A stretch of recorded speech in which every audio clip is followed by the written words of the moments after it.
The meeting is, Something is providing feedback on your end. the meeting is being recorded by NORCAM. The meeting is also being recorded by the town on Zoom, and maybe being recorded by other local media. If you could please rise for the Pledge of Allegiance. I pledge allegiance to the flag of the United States of America and to the republic for which it stands, one nation, under God, indivisible, with liberty and justice for all. All right, we have our first order of business tonight, which is the wastewater sewer project. Votes may be taken. Mr. Gilberto. Madam Chair, Mr. O'Leary. prior to any discussion taking place, there's been more dialogue and more discussion since our previous meeting. As I stipulated before and disclosed numerous times, I have a brother that owns property along the proposed route. As a result, there is a potential conflict. I've filed all the necessary disclosures related to that. There has been opinions given by town council and through the State Ethics Commission. As a result of those, at this current juncture, I will be recusing myself from deliberating with my colleagues on the board.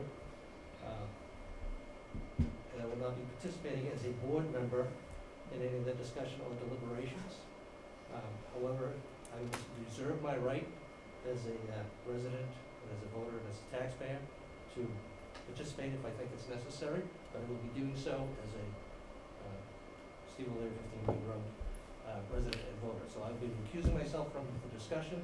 I will be actually removing myself from the table and sitting over there. And I can be utilized as a resource if any of my colleagues need any information they think I might be able to offer, and I may be offering my opinion as a resident, rather than, but I will not be participating in the deliberations of the board. Okay. Thank you, Mr. O'Leary. I'm in the Mr. exact Wallner? same, I'm in the exact same category, and my wife owns a condo, office condo, and it's the same rationale that we got from the state so far. Being challenged, but that's where I'm at, so I'll be also stepping back. Okay.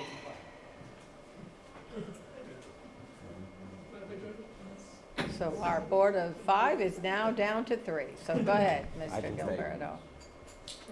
Madam Chair, through you, just to pick up where we left off, we had a discussion 2 weeks ago about the potential for a special town meeting in May. The board determined at that point in time that we were not prepared to move forward with a special town meeting on the date in May that we had been discussing. I was directed to pursue looking at other alternatives for potential special town meeting date. And a couple things have happened since then. I will first say that we did identify a potential date for a special town meeting in June. Tuesday, June 20th was the date that we would be potentially looking at. I don't have that on there for the signing of a warrant for a special town meeting this evening. It was more intended for discussion purposes. But I will also further add that there have been other developments, one of which has been discussions between the Department of Public Works and both the Department of Transportation and the town of North Andover regarding the proposed route for connection to the Greater Lawrence Sanitary District. And I would say that it is clear that there is more discussion that will be required between the two communities in terms of either a North Andover or an Andover route that has been mentioned as an alternative in order to identify the best solution for both North Reading and the other members of the GLSD. We've also learned that there has been a slight delay in the timeline for the Mass Department of Transportation construction project out on Route 114 in terms of when they will be looking to bid and ultimately award a contract for that project. You may recall that we were initially looking at a timeline where they would be bidding the project in December of this year, I think initially December of 2023. That may be delayed as much as a year, I think I saw from information today. I'm looking to Mr. Corbett to correspond with that. So there's also a bit of additional time that we may have available to us in order to continue our discussions with North Andover, but also to, I think, focus the community here in North Reading on a financing model that does not include betterment at this point. That being taken off the table and clearly not going to be a funding mechanism. So we had an initial conversation today about what the timeline could look like to still take advantage of the state construction schedule and also maintain our participation in the state sewer revolving fund program, which is very important for the interest rate. There is a scenario where we could host a town meeting, a special or October town meeting in the fall, the early to mid part of the fall, conduct a debt exclusion vote some 35 or so days after that, which would bring us into the middle part of November, and still be able to maintain the option of being part of that state transportation project on Route 114. The one thing that it may jeopardize is the potential to access state sewer revolving funding for only the portion of construction along the 114 route. So if you think about that stretch of road from Route 125 at Merrimack College, sort of down the hill to I say the Boston Market, but it's Waverly Road on Route 114. That stretch of road, we believe, represents about $7 million worth of construction. There's a potential that that $7 million might not be eligible based on the timing for the state sewer revolving fund program, which would mean that it would be subjected to a higher interest rate rather than that 2 or 2.5%. It would be at a market rate. So there could be an impact on that depending upon the timing, but based on everything we've discussed and looked at, that appears to be the extent of the timing. And kind of a lot of things happening with the project as we've sort of gotten through the financing end of it and to some of the other items, but seem to be providing for additional opportunities should the town, the select board, and the community want to take advantage of that to resolve any remaining issues. Okay. Madam Chair, I'm sorry, I hate to jump on you, but No, I that's just want to look to the folks in the back because that was a lot, and I just want to make sure I kind of got everything accurately, and there's nothing that folks want to add. I think that was generally a good description of where we're at. Okay, thank you, Madam Chair, I appreciate that. Okay, I mean, because I'm sorry, Mr. Studo. Well, we should take advantage of any extra time because one of the things that, besides we've made a lot of changes, but one of the things we heard a lot of was, why is this going so quickly? And it's always been because we've been under someone else's timeline. So if their timeline allows us even to have an extra 3 months, if we chose to wait until early fall to get more, not even necessarily even more feedback at this point, because I think at that point, I mean, anyone that's followed, I mean, if you looked at the November or the October initial plan and this one, you would think it's 2 different plans. You wouldn't even think it was the same project, the way like everything looks. But I think that one of the things I keep hearing from people that generally are supportive is, why so quick? And again, this doesn't give us the same amount of time if we weren't at still trying to piggyback on Mass DOT, but I think that we have to take advantage of having it. Because if Mass DOT had said, I mean, I'm not saying we would have waited, but if we had until the end of this year rather than September, again, it's still another 3 months to do it the way we would have done if it wasn't coming from, you know, the Mass DOT. Because I think that's one of the things that over and over, this wasn't, you know, a town or select board that was like, we have to absolutely have it done because we want to rush this through. It was more of us being told, especially in the beginning, that if you don't do it, X. So let's take advantage of it. I think that, you know, we've gotten to a point where the numbers are nowhere near as daunting. And again, generally, it seems that from conversations I've had, there's a lot of people that their one hang-up was always, you know, if we just had a little bit more time, you could get us there. So if that's, you know, if it helps the community even at least, no matter what happens at the end, but I think more time is just, it's a gift and we should take it. So, thank you. Mrs. Gonzalez? So if I understand that timeline correctly, Mr. Gilberto, the vote would be taken. The vote would be taken in, when did you say, October? Potentially either if the board wanted, the October town meeting or a special town meeting near Okay. two. And the advantage of that, having more time, would be the ability to try to get grants and funding that we could then work into the cost and make it more palatable. So there is another round of state infrastructure funding that we intend to submit an application to, but I must note, they want to see an identified private partner when they make an award, and, you know, Right. we'll work to identify somebody. It's possible we'll need to submit something without that, and that could be, you know, that could be an initial first attempt, but yes, that gives us the It opportunity gives to us pursue time additional that we funding. didn't have, yeah. That's Okay. correct. I just have a couple of questions for you. So how does that impact though? Do we have to go back for another round of review of what we have projected for costs here? Construction costs, wouldn't a delay cause those to be increased over the course of the following year? I mean, Yeah.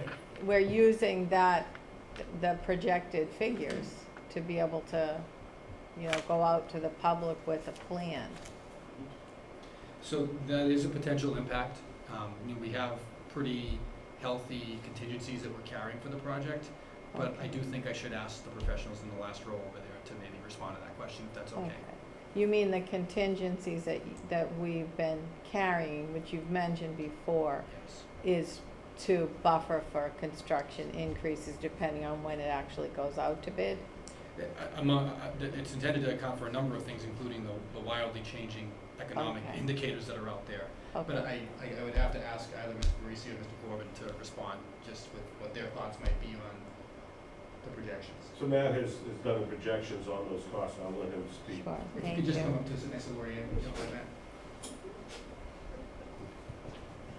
Well, would you just state your name for the record? We know who you are, but, Matt Corbin from Wright Pierce, not a resident. So, Madam Chair, so yes, the pricing might go up a little, because yes, it's been delayed, we've delayed a year from when we thought, but we haven't done the analysis of what it might change.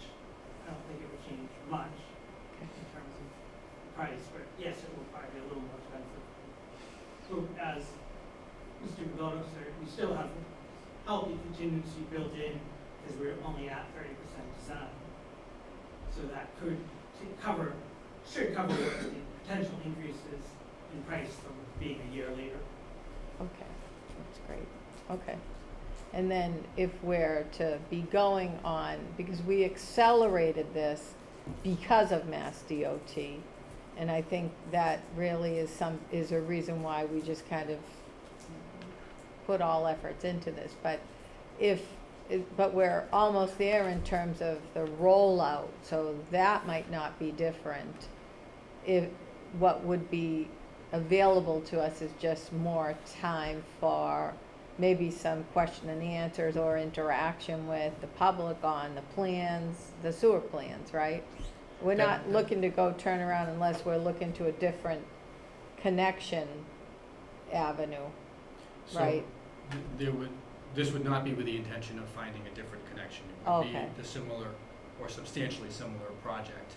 It would, I think, first and foremost, allow for continued, you know, working on the part of the Department of Public Works with the Department of Transportation to refine the nature of our relationship with them during construction, before and during construction, and also with the town of North Andover. I think those are two significant benefits to try to continue to advance that relationship and how we'll interact with that community or with Andover, depending upon, you know, the details of the route. But I also think it provides the opportunity for further discussion here in our own community about the project, the benefits of the project, and you know, we really spent, I think, you know, appropriately so, a lot of time on the model that considered the assessment of betterments, and that, I think, took away a lot of the discussion about why were we looking to do the project in the first place. We've now moved past the betterment concept. There will not be any betterments assessed. The board has been very clear about that. And so any fee to the property owners above the tax impact is only going to be a connection-related cost incurred at that point. I think there's a lot of discussion still to be had in the community based on that now being determined.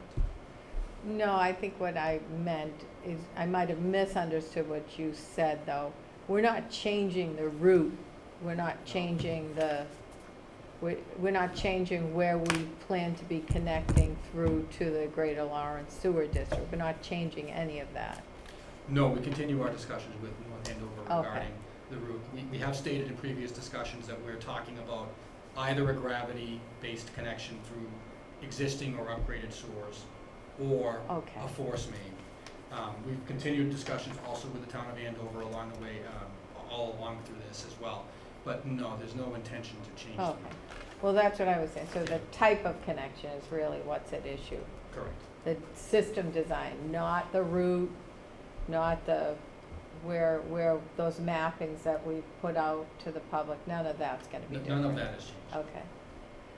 Okay, so are you well, we said votes may be taken, but we're clearly, it does not seem like we're anywhere near taking, other than the votes that we've already taken on this, which is moving to an option that considers, Connection. no, Privilege connection fee. not even, it System was a development. system development fee at the time of connection, yeah, it's not a privilege fee. It's not a betterment, not a privilege fee. It's when an owner chooses to connect, if and when an owner chooses to connect, a development fee. That really, we're not really calculating those in from our last meeting. We're not really calculating those in to determine, project costs, or that would be going towards system maintenance, so to speak. That's what we talked about last time. Correct. So nothing really in terms of that has changed, but it's just more for an opportunity for more interactive, Q&A or informational meetings like we've been conducting. Or you've been conducting, I should say. Not us, but you have been conducting. That's correct. All right, okay. So you don't need us to vote then? I do. All right. Okay, is there any other questions or, okay, thank you for your input too. Thank you, Madam Chair. All right. Madam Well, I Chair, do have one more question. So you're talking, I'm sorry, I meant to ask you this, but we already do have October town meeting. So you're talking about two separate meetings, or are you talking about us considering planning for this to be entertained at the regular October town meeting? My personal opinion is to conduct it at the October town meeting. I know the board has previously said it might warrant a special town meeting, but I had been concerned about a June annual town meeting followed right by a special town meeting. With the timing, we'll end up in the same situation, an October annual town meeting, potentially followed by a special town meeting. We don't necessarily need to decide that at this moment, but I think based on what we generally see for the breadth of the warrant, which is not usually very extensive at October town meeting, I think it could be done at that point in time. But I know the board has expressed an interest in a special town meeting as well, which is certainly, fine.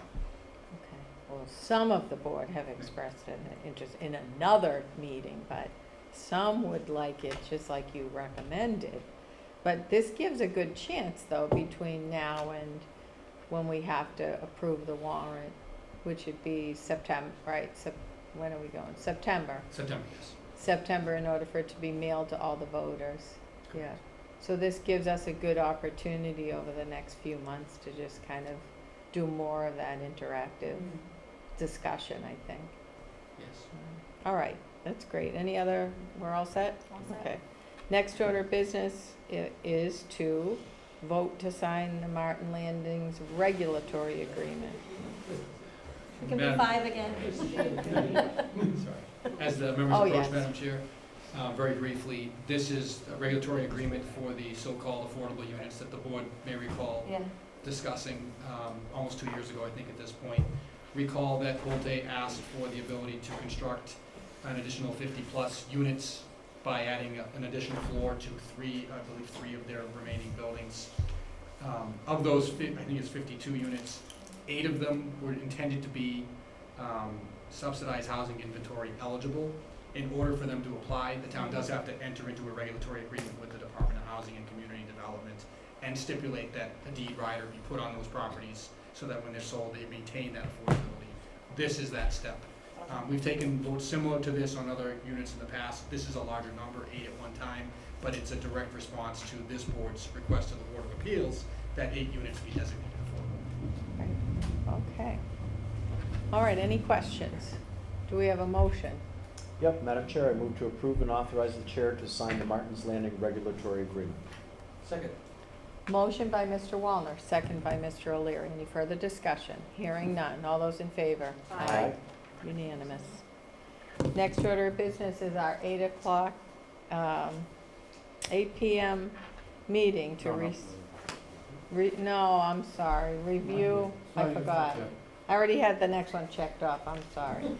Our next order of business is to review the spring annual June town meeting warrant. Mr. Gilberto. Madam Chair, through you, given the hour and the fact that many of these articles are recurring articles, I just would like to suggest we focus the discussion on those articles that are new or unique for this warrant. And so Just do me a favor, please, because we do have people joining, which we normally don't have people joining, when we address these warrant article issues well in advance of our warrant informational hearing, well in advance of the town meeting, and we do want to at least let people that are joining us know what these regular warrant articles are. So if you could just read the headings, that would be great. Of the Sure, so- typical ones that we do address at a regular town meeting, and all of these are advertised also and mailed to anybody that is a voter in the town. So everyone gets a copy. We're on a specific timeline to do these well in advance of the town meeting so that everybody gets a copy of the warrant in the mail. Everyone who's a voter actually gets a paper copy to be able to read through and vote. that's correct, at least 14 days prior to the June 12th town meeting. Thank you. Article 1, fiscal year 2023, current fiscal year budget amendment. Article 2, fiscal year 2023 capital budget amendment. Article 3, fund this current year's snow and ice deficit.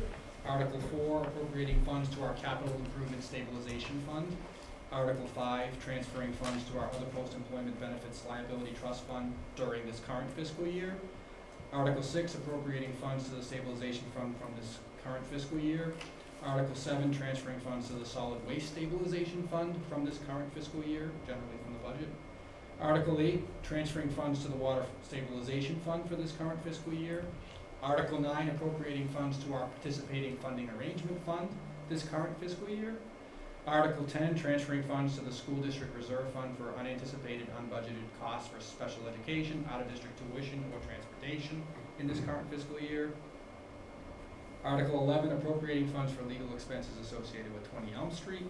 Article 12, appropriating funds to cover 3 grant deficits, and these are from state and federal grants. Routinely, we account for these either through an allocation out of our certified free cash, or we can do so through an appropriation. We're choosing to do so through a direct appropriation this current fiscal year. Article 13, and I want to just recognize the Youth Substance Abuse Coalition for suggesting this. It's the creation of an opioid settlement stabilization fund. So the board members and I think the community is aware that the town is part of a statewide,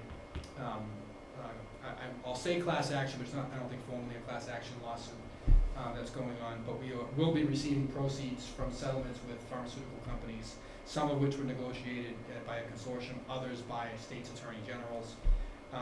That money coming in could be set aside in the stabilization fund as it comes in over the years. I want to thank the Youth Substance Abuse Coalition for suggesting that. It's a new article that just came in over the past couple of weeks that I've added onto there. We will work with town council just to confirm the language on that, but I do think it's an appropriate utilization of a financial structure to make sure that any money we receive in related to the settlement of these pharmaceutical lawsuits is set aside for the intended purpose. Actually, do you have a question? Well, I would want to know what the intended purpose is, because we based our percentage of settlement on costs we already incur. And they could be over multiple departments here, Correct. and multiple, responders. So is it just for, what would be the set aside that's being proposed, and for what purpose would it be? Because I also, our youth services and our prior coordinator, had, you know, some great proficiency soliciting grant funds to be able to continue services. And the reason we pulled a director on board for public services was to be more active in soliciting grant funding to be able to keep things rolling. This, to me, this multi-state settlement funding should really go across the board to, you know, fund specific things in different departments beyond just that department. You know, we pulled a mental health counselor on to the police department way before multi-district litigation was even filed. So there are departments already incurring pretty substantial costs to respond to calls we hear from police and fire that are primarily, you know, that a lot of their calls are you know, substance abuse related. We've seen the presentations from those first responding departments during our budget hearings, going back years now. So what's the proposal? How much are we getting from that on an annual basis, and what's the proposal? So there is no proposal for the utilization of the funds. This is purely a location in which the funds could be transferred. And the language written in there states, reserved for later appropriation for any lawful municipal purpose. So I think that's something we would need to determine at a future point in time as a community. I'm sure that there are many people with ideas about the utilization of those funds, but this would not designate those funds for any specific purpose. We would make that determination on an annual basis. To answer your question, I don't have the totals in front of me in terms of the proceeds, but they will run for approximately a 13-year period, I believe. They will be getting payments from different companies ranging from $10,000 to, I believe, $40,000. So there's a substantial amount of money that will be coming in, but we haven't even begun to scratch the purpose of the exact utilization, other than to acknowledge we've incurred many costs over the years Right, because of this epidemic. right, okay. Question? No, Mr., yeah, Mr. Tell. I guess I like the idea, just so it doesn't go into the general, there aren't gonna be any restrictions on these funds? It says it's written for any lawful purpose. So, but I mean, if we don't put it there, it goes with the general fund? Yeah. Just goes into the general fund, and there's no restrictions on it, then it gets certified as free cash later on, and we get to spend it as we wish, right? No, So I think it's a good mechanism to, at least segregate this funding source out, have it set out there, and then, as we have intentional uses and purposes for it, it'll be a source of, revenue outside of the regular operating budget. So again, these are like one-time monies, that'll be coming in over a period of time, but I think it's a good idea to keep them somewhat segregated and, appropriate them as town meeting finds a need, and appropriate use of the funds, so I think it's fine.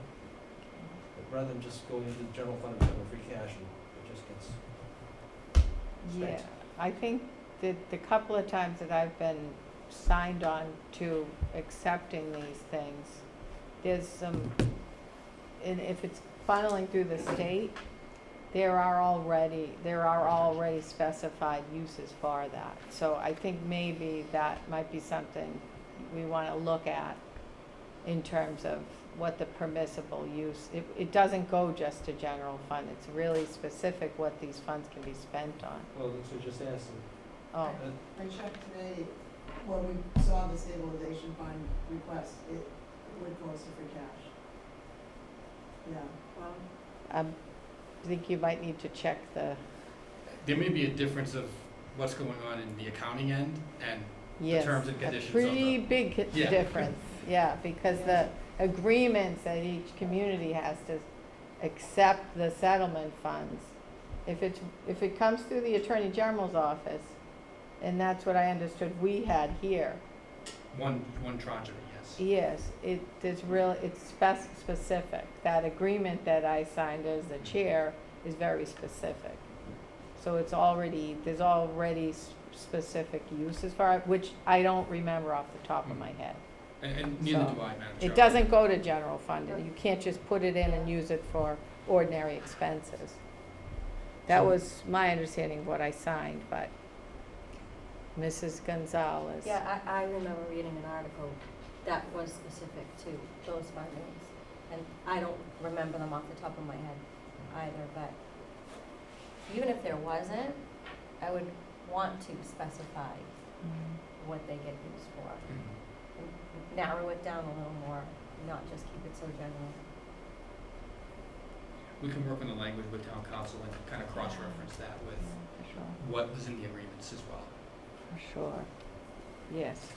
All right. Keep going, Mr. Gil, unless anyone, is everybody all No, set? no, I still think it's a good idea to keep it segregated in Oh. a separate account. Oh, me And too. again, we can dole it out for whether it be, even if there's specified uses, whether it be public safety or Right. prevention or education, you know, we can dole it out from that fund annually to the school department or to youth Mhm. services or to the police department, whatever the needs are gonna be, so. So this particular proposal, though, is it for, what type of fund is it for? We create a stabilization fund.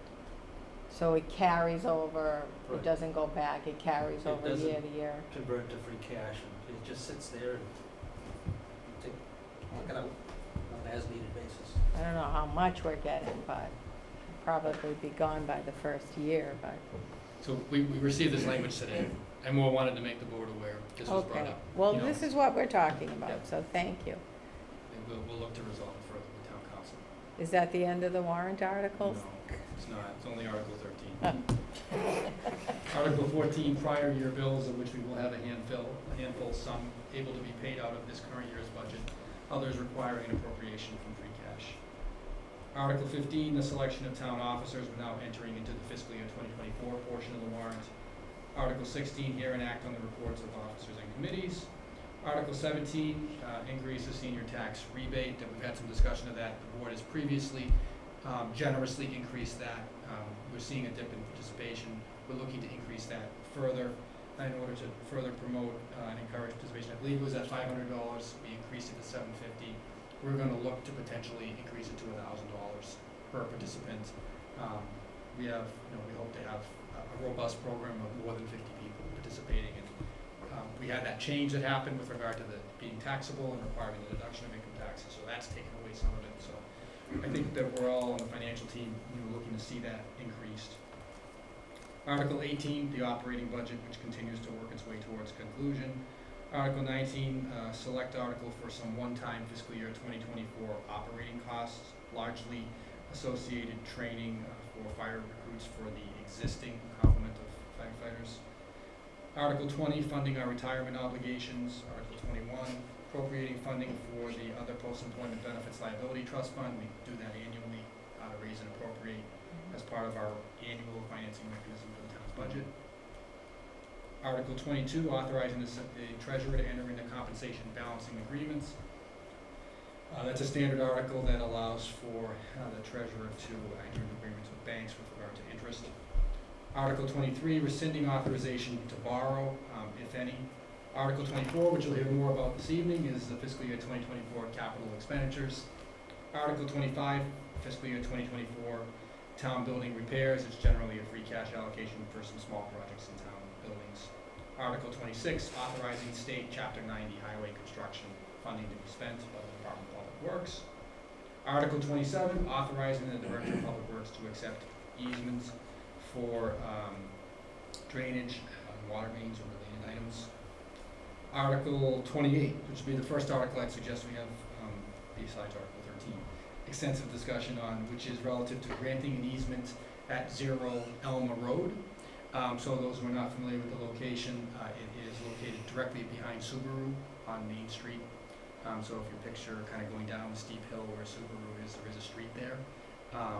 There's a couple of homes in the back, and there has been an issue with, as I understand it, flooding associated with runoff. The property owner has come forward and is looking to resolve the water management behind their property, but it would require the granting of an easement. So a couple things would have to happen. Town meeting would need to authorize the board to grant an easement.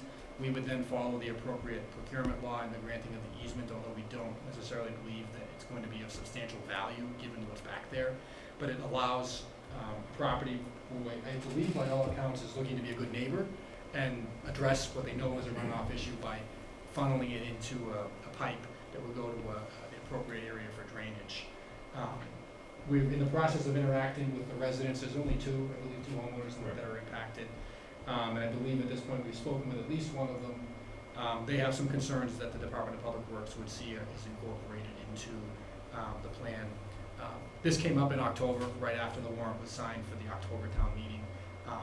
It's obviously waiting until the next opportunity of this upcoming town meeting. And I think the Department of Public Works is hopeful that it can resolve this drainage issue behind Subaru to the satisfaction of all parties.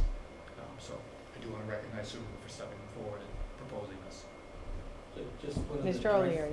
One of the direct abutters came here this evening, and I wasn't aware we were gonna be talking about it. He got a notice from the town engineer, and it may be coming up tonight for discussion, that he has, while he's not necessarily opposed to the idea, he wants to ensure, that it's properly engineered, and that the wetlands, issues are discussed. He's also lived there 47 years, and is very familiar with what's happening, and he wants to ensure that he has an opportunity just to see what the plans are, it's gonna be drawn up, and how it's gonna work. He's not opposed to it, obviously, but he's concerned about what's being proposed.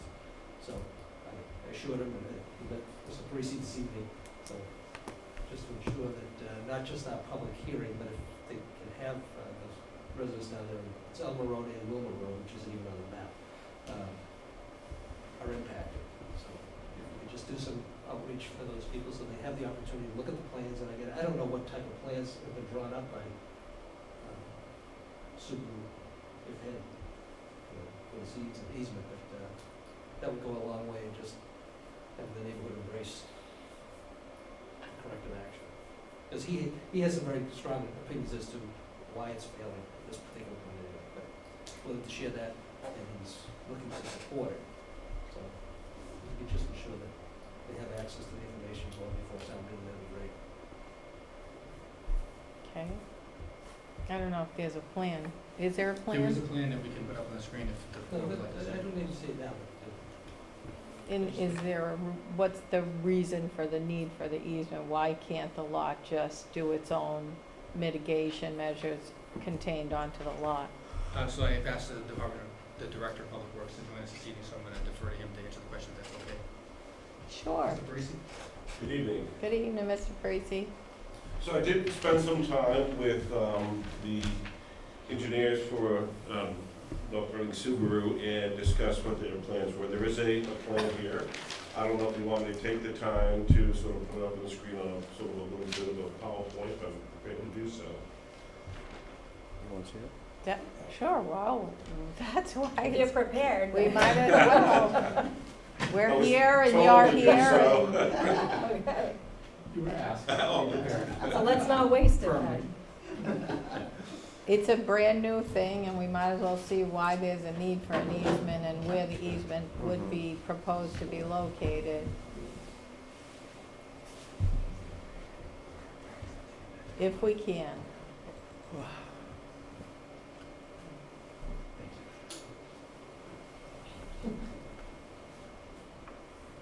Oh, it's behind us.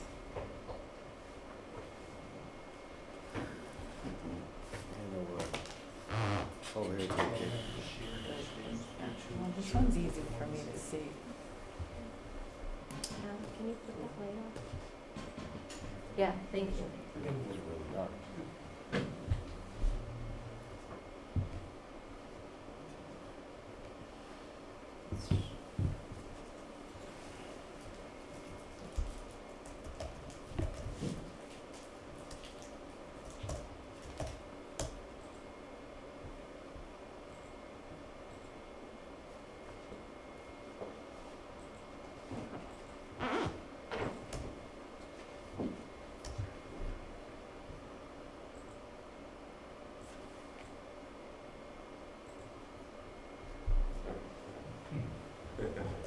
So there was a request for a drainage easement.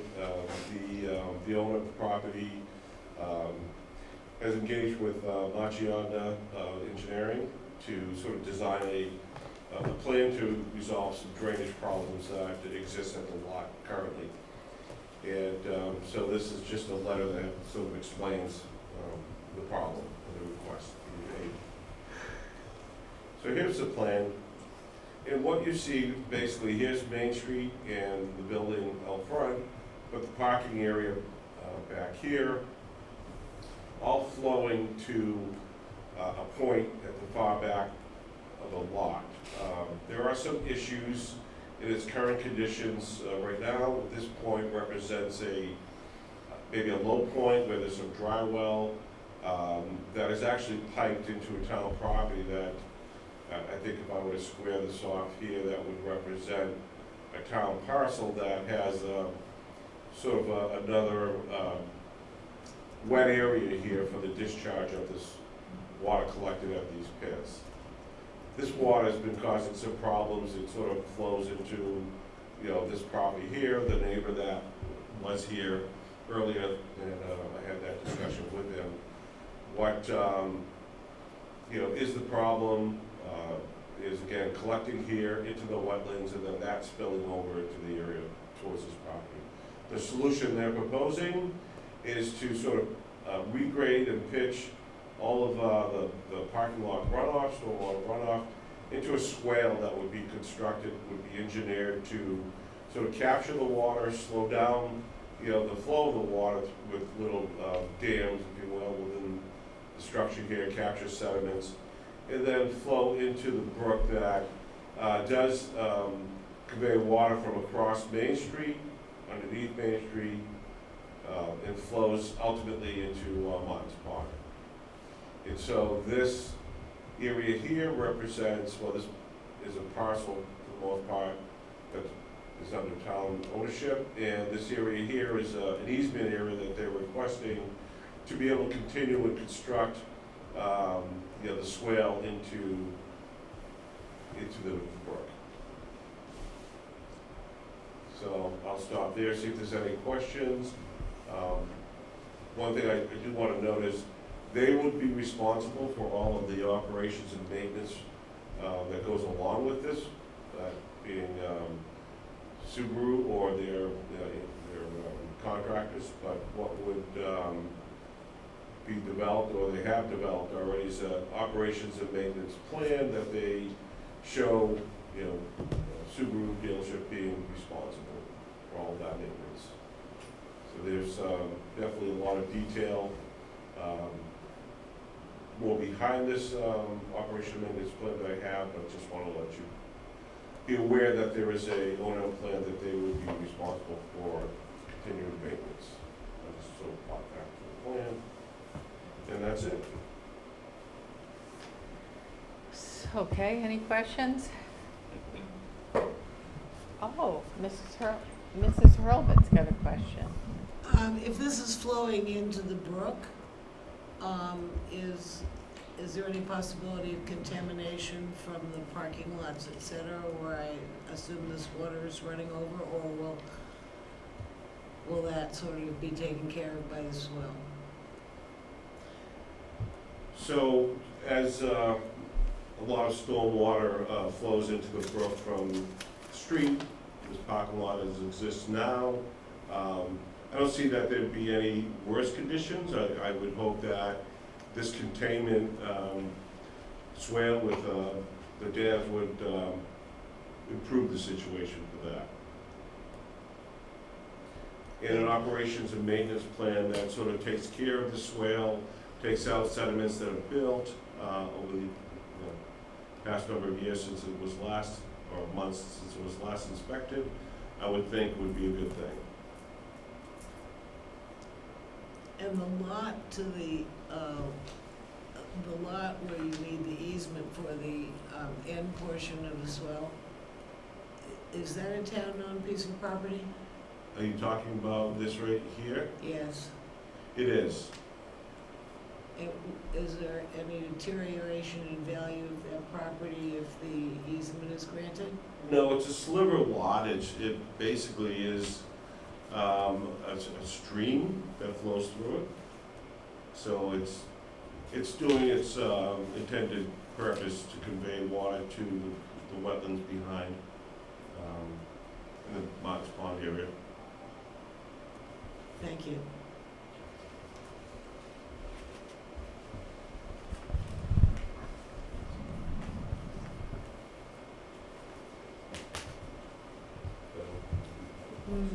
So there's a process here. I mean, if you grant the easement, there would be certainly a process to continue development of the plans. We certainly want, at that point, to get some neighborhood participation, any concerns from the abutting neighbors especially, to meet and have some input and have conservation review and ultimately sign off. What you do today does not grant them the right to do this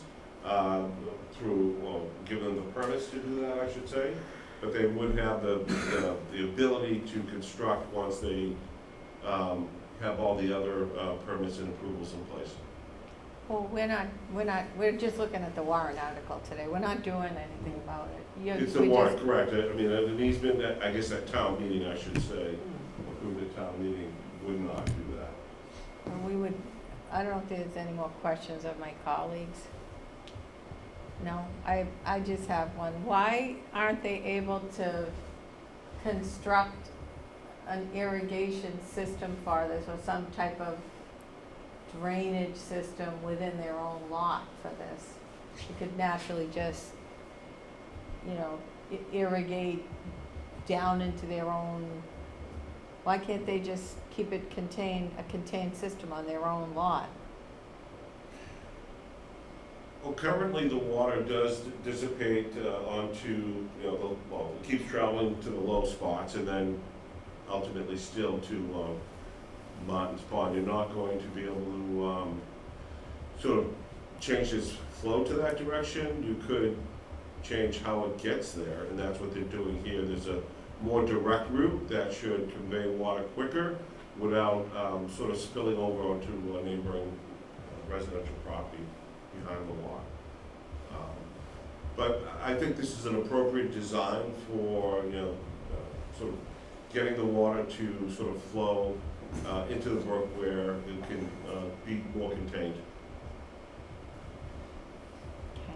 Okay. Are we all set? Any other questions? Good. Anything else, Mr. Parisi? That is it. All right, thank you. You're welcome. Thanks, Mr. Austin. Thank you. Okay.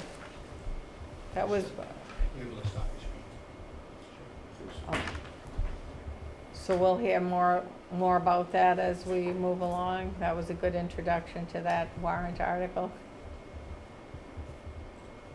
Thank you, Madam Chair. Next article is Article 29, appropriate money for historical buildings, something that has been submitted to us by the Minute Militia. Was submitted for the October town meeting, however, it wasn't submitted in time to be included on the warrant, so we placed it on the draft of the warrant for the spring annual town meeting. They are looking for an appropriation, I believe, of additional $10,000 to supplement what they received previously. We've also shared this with Representative Jones, who I know is going to look to see whether there's any state options to fund it as well, but we'll keep it on the warrant either way. And that's to make continued improvements at the Reverend Daniel Upland House property, located at 27 Bow Street. So, I think that doesn't need any further explanation. We've seen this in the draft of the warrant in the previous year, and the town was really supportive of it. I would see us entering into a similar grant agreement with the Minute Militia or the Antiquarian Society, whoever we determine is the appropriate person to expend the funds, and that worked pretty well last time that we did it, so I think we'll follow the same approach. Article 30, submitted by the school committee, is to transfer funds to our district reserve fund for unanticipated, unbudgeted costs for special education, out-of-district tuition or transportation for fiscal year 2024. I believe we're going to address this in an earlier article, and right now we're looking at a financing plan of about $100,000 additional that we would transfer into it. That has not been finalized yet. It won't be until the end of the budget process, but we hope to be able to put in a substantial amount to supplement is it 150 or 200, Lori, that's in there now? 200 that's in there now. So, and again, just for those who don't recall, by joint vote of the select board and school committee, that funding can be accessed during a fiscal year in the event of an issue financially with any of those 3 categories of charges. Shall I continue? Article 31, funding consultant fees for compliance with Section 3A of Mass General Law 40A, the MBTA community's requirements. I'm going to ask the town planner, if she could join us up here, but as she approaches, I think everybody knows, the approach we've been taking is to follow the compliance process to the extent that we're able to, knowing that it may or may not be the right fit for our community down the road. Since we first had the conversation, the Attorney General has come up with a pretty aggressive opinion on municipalities and whether or not they need to comply, and whether it's just an incentive-based or whether it might be punitive, and I believe the opinion is now that there may be a penalty for failure to comply. We are not signed on to the program. We are merely following the process of complying at each of the steps. Final compliance would occur after zoning changes take place. Madam Chair, if it's okay, I'll turn over the town planner Sure. to describe what the request is and why it's coming through as a warrant article. Welcome, Mrs. McKnight. Thank you. I think that, so where we are right now is we are compliant with the program as far as what we are required to be doing by this phase, but the next phase of this involves actually having a zoning district that's already been identified, but proving to the state that it will actually meet all of the requirements. And doing this requires using a model that the state has provided, and it involves pulling GIS information and putting that information into the model and running it to see capacity, how many units could potentially be built in the area, whether the zoning fully meets everything that the state is requiring of communities. And doing that it's been a little bit difficult, it's been a little bit complicated. We've been working with our GIS department, and so far we've been able to do what we need to do to run a model, but there are still some unsolved problems. We still have some questions. We're working through it, but final compliance is going to require us to really prove that we have done this completely correctly, and that all of our numbers work, and that we have sufficient GIS information. And I think it is possible that we might need a little bit of assistance with trying to solve some of the problems that we've been presented with. There is some technical assistance that's available from some sources. We do plan to ask the One Stop program for some funding for this, but that funding won't be available until much later in 2023 if we are granted that money, and I would really be more comfortable if we made more progress with this more on our own timeline with the consultant of our choice. So I can't tell you for sure that it will be an absolute necessity to have the money to do this, but I have a strong feeling that as we go through the process and it gets harder and harder that we will need it, and I would really be more comfortable having that money at our disposal. Any questions? No? No. Well, Danielle really, if there's a grant out there, Danielle's gonna find it and get it for us, and it's pretty rare that we see you here looking for that. And you've been before us a few times to talk about this and how we can come into compliance and where we might be able to be locating this. It could be an overlay district too, right? Right. I think you told us that before, so we really appreciate you being proactive about it. What is the amount of money you're looking for? I was hoping to have $25,000 available for consulting fees. I don't know that full amount would really be necessary. I think the amount of money that we used for GIS consulting work for the 20 Elm Street project was, I think, closer to $10,000 to $15,000. It was a lot less. It's possible that this might be complicated enough that it's an even longer process. So that's my estimate for what I think is the absolute maximum that would be needed. Okay. Mr. O'Leary. Yeah, this is a big deal. Yeah. It is. This is a big deal to this community and 74 other communities, but this community in particular, because of our ability to even come close to compliance is going to be a challenge. Mhm. And I think it's important we give Danielle the resources to get it done, find out what we need to do, for sure. So, but it's a huge challenge in light of what Mr. Roberto pointed out, the Attorney General, this is going to be punitive.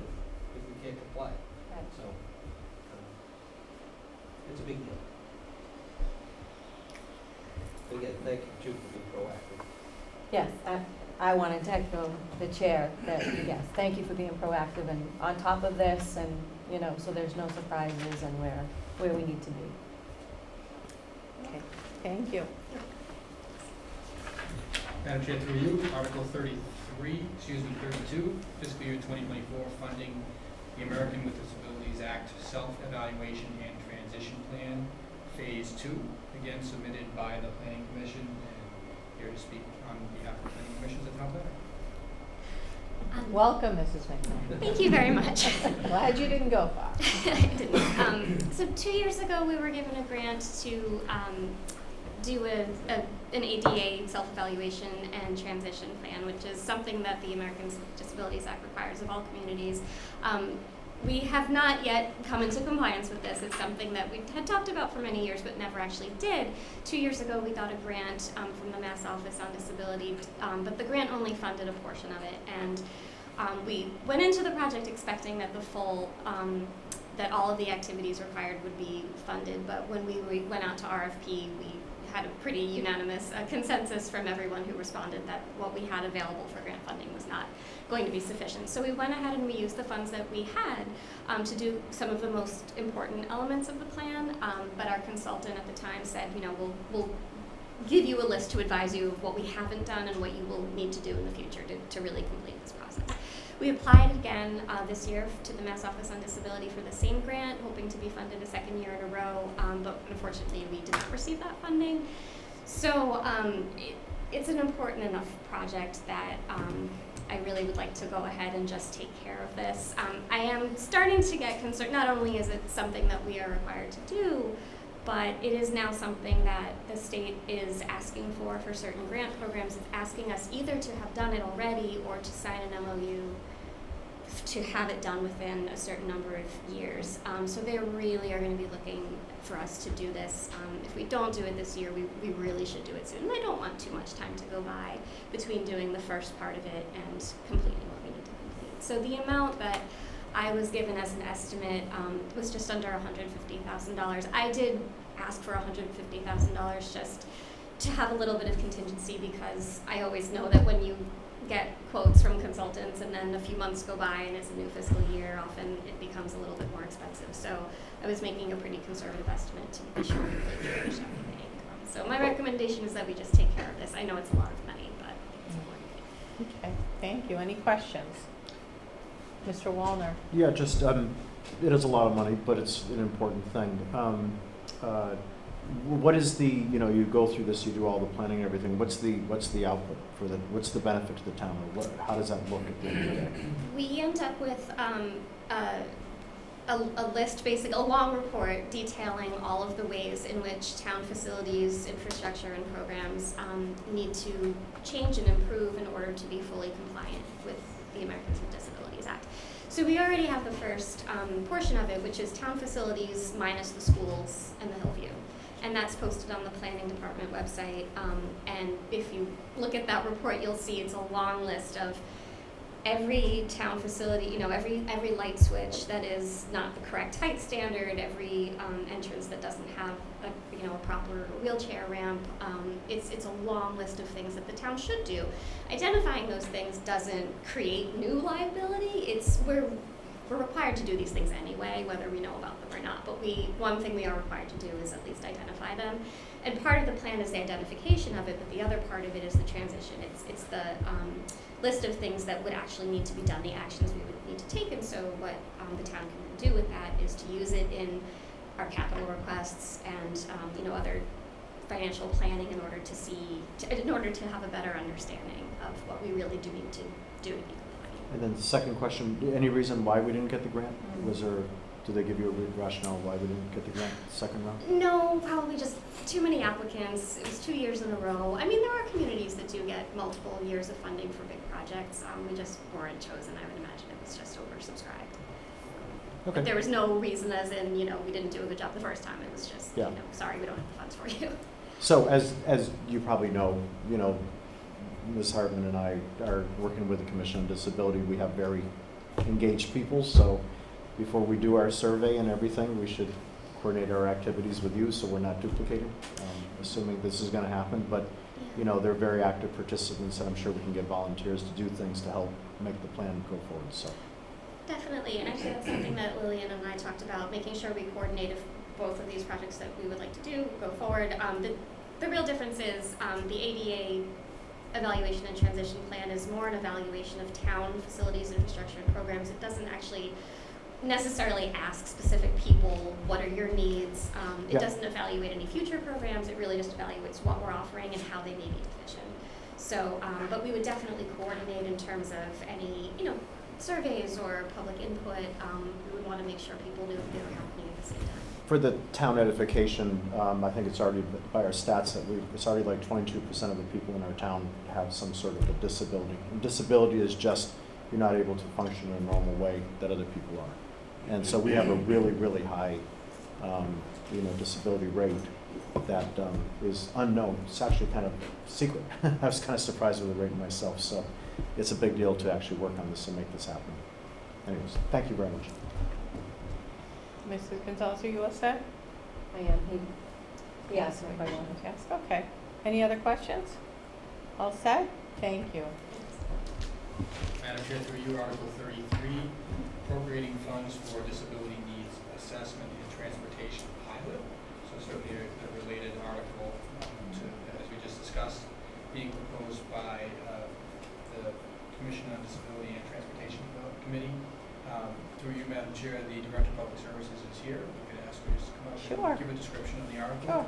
This is a follow-up to a previous report I offered in the town administrator's report of changes that the Merrimack Valley Regional Transit Authority is making in the so-called Bring and Ride program here in North Reading, which will have an impact. Madam Chair. Okay, well, welcome. I'd like to thank and acknowledge two select board members who are deeply engaged in these different committees, so you also probably have some things to add if there's questions. But I think it's interesting that the Transportation Committee and Commission on Disabilities need information at the same time. As we expect Viva services to change, the town needs to better understand what the needs are that we might need to fill or find alternatives for, either through the town or through matching people with other non-town services. And by combining forces on a single survey, it means not so much mail coming to your house, not so much confusion about what's going on, but showing that two committees with a lot of overlapping interests are working together. And I think that the needs assessment that the Commission on Disabilities has talked about is a relatively small cost component.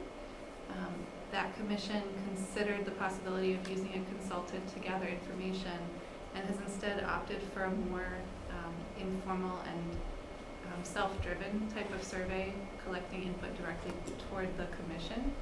So the expenses for that I expect would be limited towards mailing expenses and not a large portion of the 60,000 request. The information from that could support the Transportation Committee in its work to develop responses to those needs that we think will be unmet with the new MIVA programs. So based on the 2022 last quarter, we would expect that about, 10 one-way trips a week or 5 round trips a week of medical rides that MIVA has been performing won't be available to us through that avenue next year. And as we apply for different sources of funding that might help us bring in an Uber program or start a volunteer driver program or fund an information campaign, some of those grants are going to require local match. If we don't ask at this town meeting, we may not have the match to talk about in our grant applications that really need to fund fiscal year 24 programs. So that's why we're asking for pilot funding, and the exact use might be specified as we start receiving grants and need to apply match. Okay, questions? So when you say 10 rides per week, is it 10 different individuals that need rides, and where are these rides to? So MIVA plans to continue offering rides to Leahy and Peabody and also to the Boston area hospitals, but they would discontinue rides to places like the VA in Bedford, to Leahy Burlington, to Winchester Hospital, to Melrose Wakefield, so some of our most common destinations. And then their MetaRide service is also currently restricted to 3 days a week for appointments starting between 10:30 and 1 p.m. with the last ride home at 3:30 p.m. So if someone has a long treatment like a cancer treatment and they're in Boston for that, at least one end of the ride might need to be provided by someone other than MIVA. Okay. So it's 10 different medical appointments for 10 different people each week. I don't have the exact numbers on how many people were using MIVA in 2022 offhand. I think it was about 26 unique people that used it in the first 3 quarters, and we don't yet have the 4th quarter data. But we know that in the 4th quarter, their numbers really increased a lot for their overall rides. So I expect that's a mix of new ridership and more rides per person. Okay. And those trips might be one way of that trip is being covered and the other way isn't. In some cases, yes. We might need to provide a ride after 3:30 to get someone home after MIVA is able to bring them into Boston. So how would that be done? We would be hiring someone to drive into Boston, pick someone up, and drive them back here to North Reading? So there's a mix of solutions that the Transportation Committee is working on. First and foremost, creating a pamphlet to describe what options already exist. Using the assessment to identify some of the gaps that we might need to address, and then looking at different ways to address those needs. So some services might include volunteers driving people home. We might have Uber or Lyft as a backup, and we might sometimes be able to use like a senior center van if we have that capacity to get them out of town. There's no one fix that's been identified yet. No, I guess I'm just wondering, $60,000 is what you're asking for to study this issue? Is that what the request is, I guess? I think it I'm would- just not trying to understand what the ask is for. I think it would primarily be for matching funds to receive grants, and it might be for the ride subsidies. So for example, if we're providing the ride home with an Uber, there may be people who can't pay the full cost, and they're used to going free on MIVA. So if the Transportation Committee recommends a subsidy of a certain amount, we'd be paying those individual trip fees, as well as any setup fees if we develop a contract that works with a call center or sets up software for us to dispatch rides. Okay. I mean, I just find it ironic, we just heard from the planner asking for $25,000 to plan for a housing district because we're a subsidiary MBTA community. And we don't even have MBTA service, so I think that $60,000 for ride supplementation to me, or studying ride supplementation to me, is a huge problem to ask for that type of expenditure to me in the balance of things. What about the ride? Do individuals have the ride to be able to get back from the appointment? No. So if we have strong coordination, we can help people qualify for the ride and set up stops outside of town where the MBTA is willing to pick them up. So it might be at Anderson Station in Woburn, or it might be at the Senior Center in Reading where the ride is willing to come, but they will not cross the border into North Reading. So something needs to be done on our part to get people into the ride's territory at a minimum. And then some people may not be able to transfer if they're medically fragile and do that wait outside of town for the one ride and then getting onto the second ride. Okay. Okay, I'm sorry, I'm asking too many questions. Mrs. Gonzalez? I just want to say, I mean, I think we all know this is a huge issue in North Reading, that we don't have the ride, that the MBTA refuses to come in here because we don't have a railroad track that crosses somewhere. basically. So we're really left out on our own, trying to figure it all out. And Viva, which was a great thing to have, is now cut back on us. So we're in a tough spot. There's a lot of people who really depend on, they don't have somebody to get them places or get them to their medical appointments. So it's a huge issue, and I think most of the money you're asking for, and it might not even all get used, but it's, like she said, there's matching funds to these grants. So that money has to be available in order, if a grant becomes available and we don't have the money to match it, we're not gonna be able to get it. So I believe what you're asking is to be able to have that money for that need, mostly. I mean, we are working on other things, which we are. We're in Brad Jones' ear. We're trying whatever we can try, but I think this is something we need available to be able to try to solve a situation that we have. Okay, are you all set, Mr. Wellner? I'll just add to that. The transportation committee, we never had a transportation committee up until this year. It's only had 3 meetings, I think, so far. And I think what you're asking for is seed money, is a way to get this going. I don't think it's necessarily going to go to direct services right away. I think it's more of the transportation committee is tasked with looking at best practices, with whatever geography you pick, and then start to bring forward ideas that would work for our town. And there are communities that have many different versions of transportation options for people.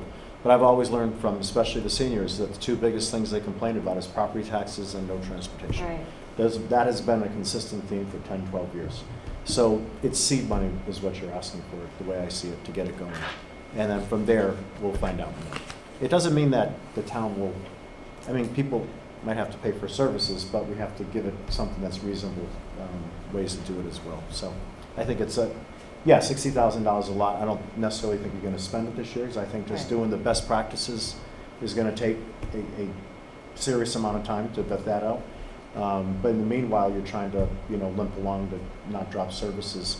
Just at the time of the pandemic, when people started utilizing it more again. So, anyways, and getting the word out as far as like we currently have, people are very confused. It's been a common criticism of mine that the senior center never put out one concise bit of information about what are the many transportation options we already have. If we do that in a better way, in a more concise way, people will start to use even what we have right now that they haven't been able to use before. So we've been disjointed. This is an attempt to bring it together and make it a comprehensive program. So that's why I think she's asking for $60,000. Okay, thanks, Mr. Wallner. Yeah. Are you all set, Mr. O'Leary? No, yeah, I just think, I think it's instead of seed money for flexibility to, grant comes available, you need matching funds, we have it available, we don't have to wait till June town meeting, Right. to do that sort of thing. It's not a lot of money, and there's also going to be an awful lot of upfront costs associated with the analysis of what needs to be done, and what we should do, and how we should approach it. I think it's an investment we should be making. We have people that are interested and engaged, and it has been a shortcoming of this community for years as far as transportation, through no fault of our own. We pay through MBTA assessments and don't get any service, we don't have any public transportation, we don't have a local taxi company, so it's, we need to address the needs, and I think the flexibility is important, particularly right now, to start a point, so. Good idea. Okay. Anything else? Okay. All set? All set? Next article, There's 31. more. There's 2 more. Article 34 would increase the revolving fund limit for the existing revolving fund for elder services. And again, I'll ask the Director of Public Services to be able to speak just briefly to that. I believe you're familiar with that one. Welcome again. Thank you. I'm not sure whether I know the exact number now. It's either 12 or 16,000 that they have as a cap, and they're asking it to go up to 50,000. It's my understanding that the senior center hasn't used the revolving fund much in the past, but that with the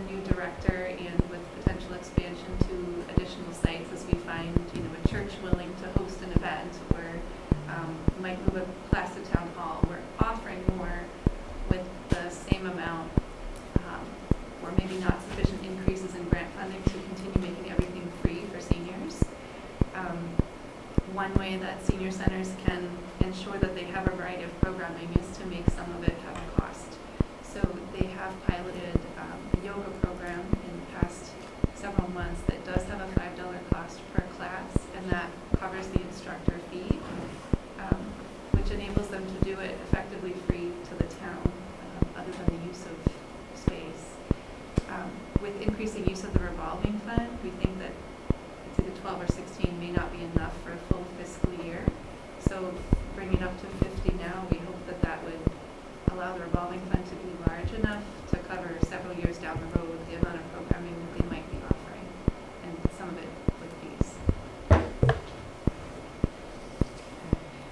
Any questions? Mrs. Gonzalez? I didn't hear the amount, did you? I think it's 50,000. That's the cap on how much that can pass through the revolving fund in a year. It's not funded by the town though. It's just a pass through of a user fee that's then paid to an instructor. So it's capping the amount of instructor fees basically at 50,000 per year. In other words, the revolving fund isn't something we're appropriating to. Okay. It's basically the member, a senior center member wants to take a class, so they pay the $5 fee that goes in, you know, kind of like the Parks and Rec, and it stays in that fund to be able to go back and be spent out on services. We're not taking 50,000 and putting it in there.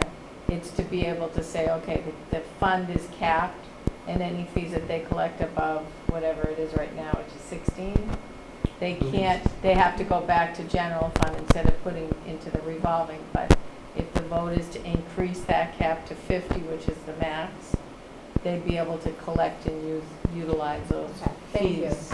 Does that make sense? Yes, Okay. thank you. I didn't understand that. Yeah, we like this one because you're not asking Yeah. for money, you're just asking to keep the money to be able to be spent back on the programming. I mean, I like that one. Yeah, thank you. Any other questions? I like that one. Question? Do you I like the that zero? one, too. You like the zero, huh? She likes that a lot. All right, okay, was that, okay, Mr. Gilberto? Final article. Thank you. Article 35, a citizen's petition submitted relative to COVID-19 and restrictions, et cetera.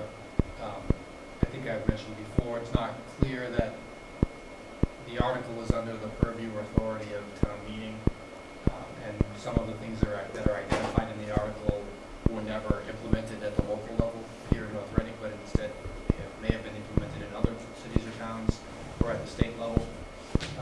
We've spoken and expect to provide just a very brief overview of the town's response to the pandemic at the town meeting.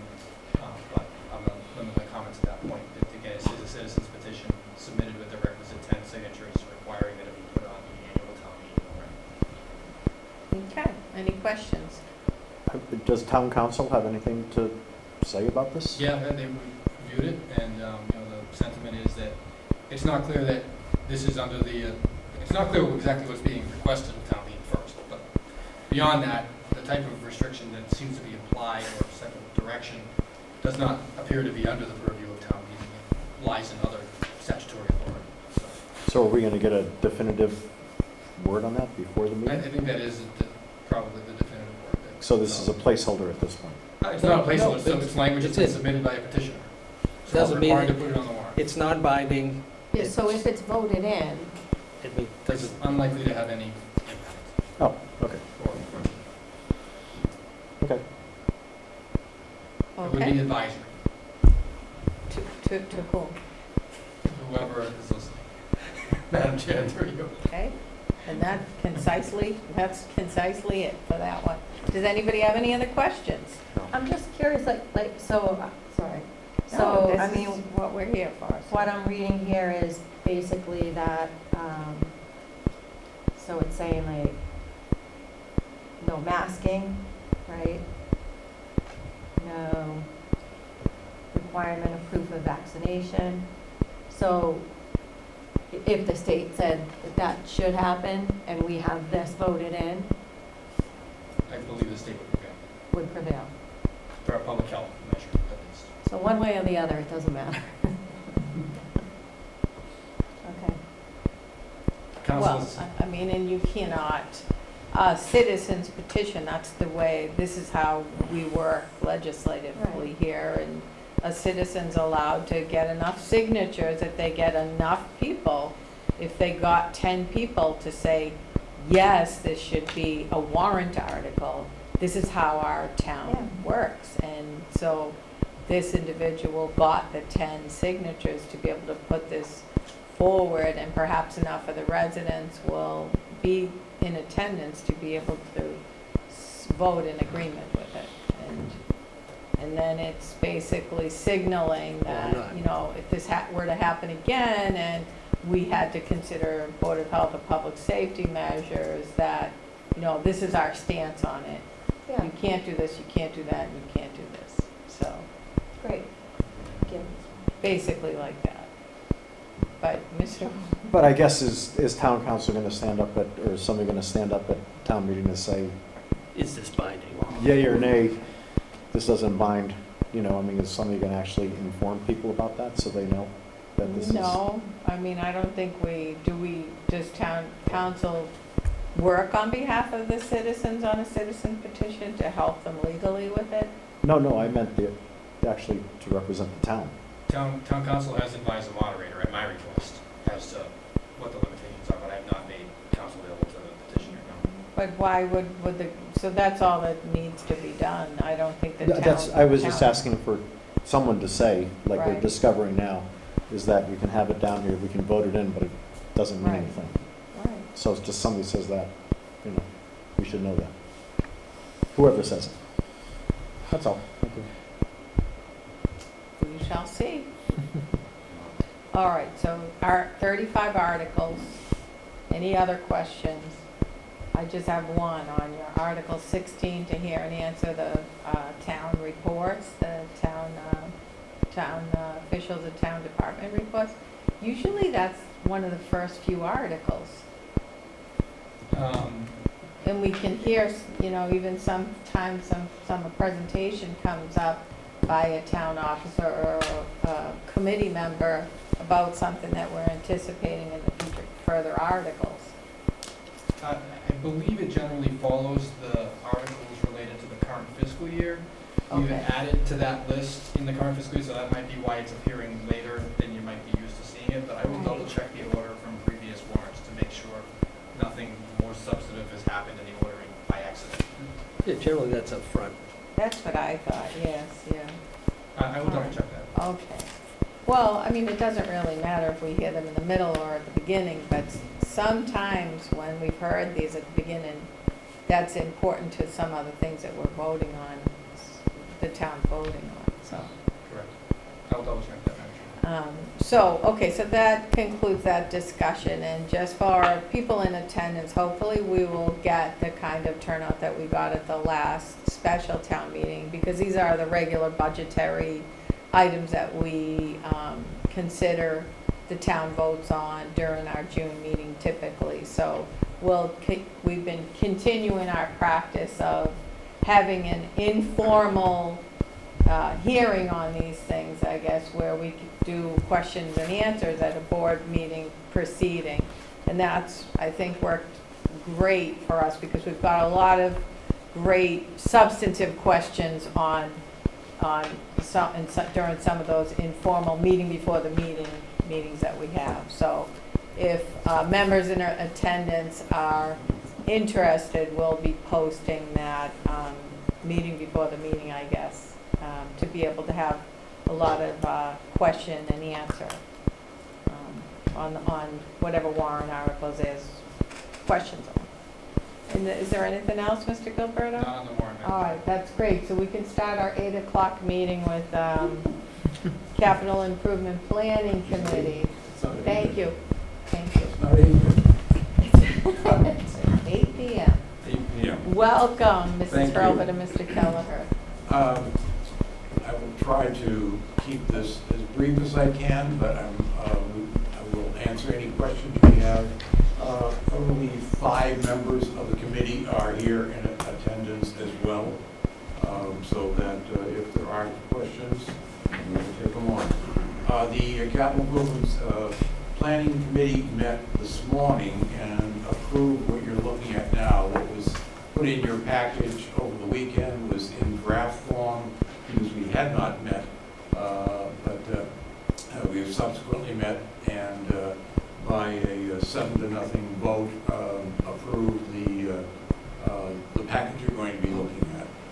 So a big year. There's over $4 million in capital projects that we're recommending this year. That's significantly more than we have in the past, and there's some good reasons for that. There are basically 3 sources of funds, and there will be, I believe in your package, a document that it will model the actual vote that will be taken, that will be in the warrant article. But there's a little over $1 million that is paying for the capital acquisitions, either from free cash or money that's coming out of the Capital Improvement Stabilization Fund. There's another $1.5 million that is recommended for bonding. And this year, for the first time, we have $1.5 million that's coming from the American Rescue Plan Act, ARPA funds, and that's been targeted to 2 infrastructure projects, which you'll see in a minute.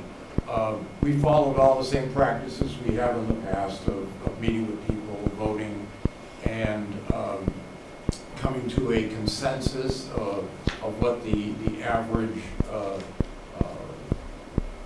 level of importance each of the items was, and made our recommendations based upon that. There are a lot of a number of major items in here this year. We've been talking about the intersections that need to be improved. 3 of the 4 intersections will be fully funded this year. That would be the remaining funding needed for Chestnut and Haverhill, for Central and Park and Central and North Street. The intersection of Park, Concord, and Southwick is not included this year. We expect it will be included next year. Funding was one issue. The other was just the physical ability of the Department of Public Works to actually get all of this done. There's no sense in using money that we can't spend this year. They've got a fairly big road program. We're also recommending that the Park Street Bridge, which we've been talking about for years, the bridge across from the Masonic Lodge between Gabriel, Winter and Main Streets, design be completed and the bridge replaced. We're looking to design a culvert on Chestnut Street that will need to be replaced. And the most recent estimate of the cost to replace that in the future is about $3 million. So we'll be looking at some big things again next year, as you'll see later. We're also going to be replacing the HVAC system in the library, to the tune of about $330,000. Although we are expecting a pretty sizable rebate on that from a combination of National Grid and Reading Municipal Lake Department. So that it's well over $100,000 in the rebate is what we believe we'll get. This number that's in the budget is the gross amount, and if and when we get the rebate, it will just flow to free cash. And we're also recommending replacing a 2006 dump truck that is needed and will be needed in the future. Apparently, there's about an 18-month lead time on getting a truck built, so this one is already pretty old, and so we need to get the order in for the new truck as soon as we can. So if this is all approved at town meeting in June, then I would expect DPW will be getting an order out for that. As I said, next year there's a fair amount of big items coming down the road. The $3 million I mentioned for the Chestnut Street culvert, a boiler at the Hood School of about $900,000. There may be some contribution from MSBA on that project, we're hoping. That program is starting up again, Mike Conley tells me, and so we would submit an application for that to try to get some money from the state on that. The fourth intersection that I mentioned at Park Southwick and Concord, about $685,000 will have to be considered next year. We will continue our roadway construction program that we've been doing for the last many years, and it seems to be working pretty well in bringing the level of the town roads up to a higher standard and preventing others from getting into a serious deterioration state. And there's a possibility of a downtown sewer connection to the high school, middle school treatment plant. Right now, that estimate is about $2 million. So those are things we're looking forward to next year. It can't all be done out of our standard way of doing business. We're hopeful that there will be some federal money for some of it. Perhaps some additional ARPA money that is still in the till can be used for some other, and then bonding and cash as we're doing this year. The enterprise funds, fairly modest in their request. Parks and Rec, about $415,000. Everything there is either being funded by state grants or internal funds. The Hillview Enterprise, about $400,000 in total, $100,000 on the function hall, and $300,000 on golf course projects, again funded out of internal sources. But it should be noted that there is likely a roof repair / replacement on the horizon for the next year or the following year. I don't know the amount of that, but it will not be inexpensive, so it will be in all likelihood a bonding by Hillview. Fortunately, the bonding on the turf field, I think, will have been completely paid off by that time. So, and I think the other major bonding they did for irrigation system on the golf course will be not completely paid off, but will be well into it. The water enterprise has got $700,000 in requests for a water main rehabilitation replacement project and a water distribution project. Those will be bonded or will be funded through bond premiums. We don't know. I don't know the answer now. I think Lorianne and Mike probably have got that figured out. And there is a vehicle replacing a 2012 vehicle that needs replacement. That will be done with internal funds. So that's the summary of it. The support staff and the department heads have been very supportive and helpful to us.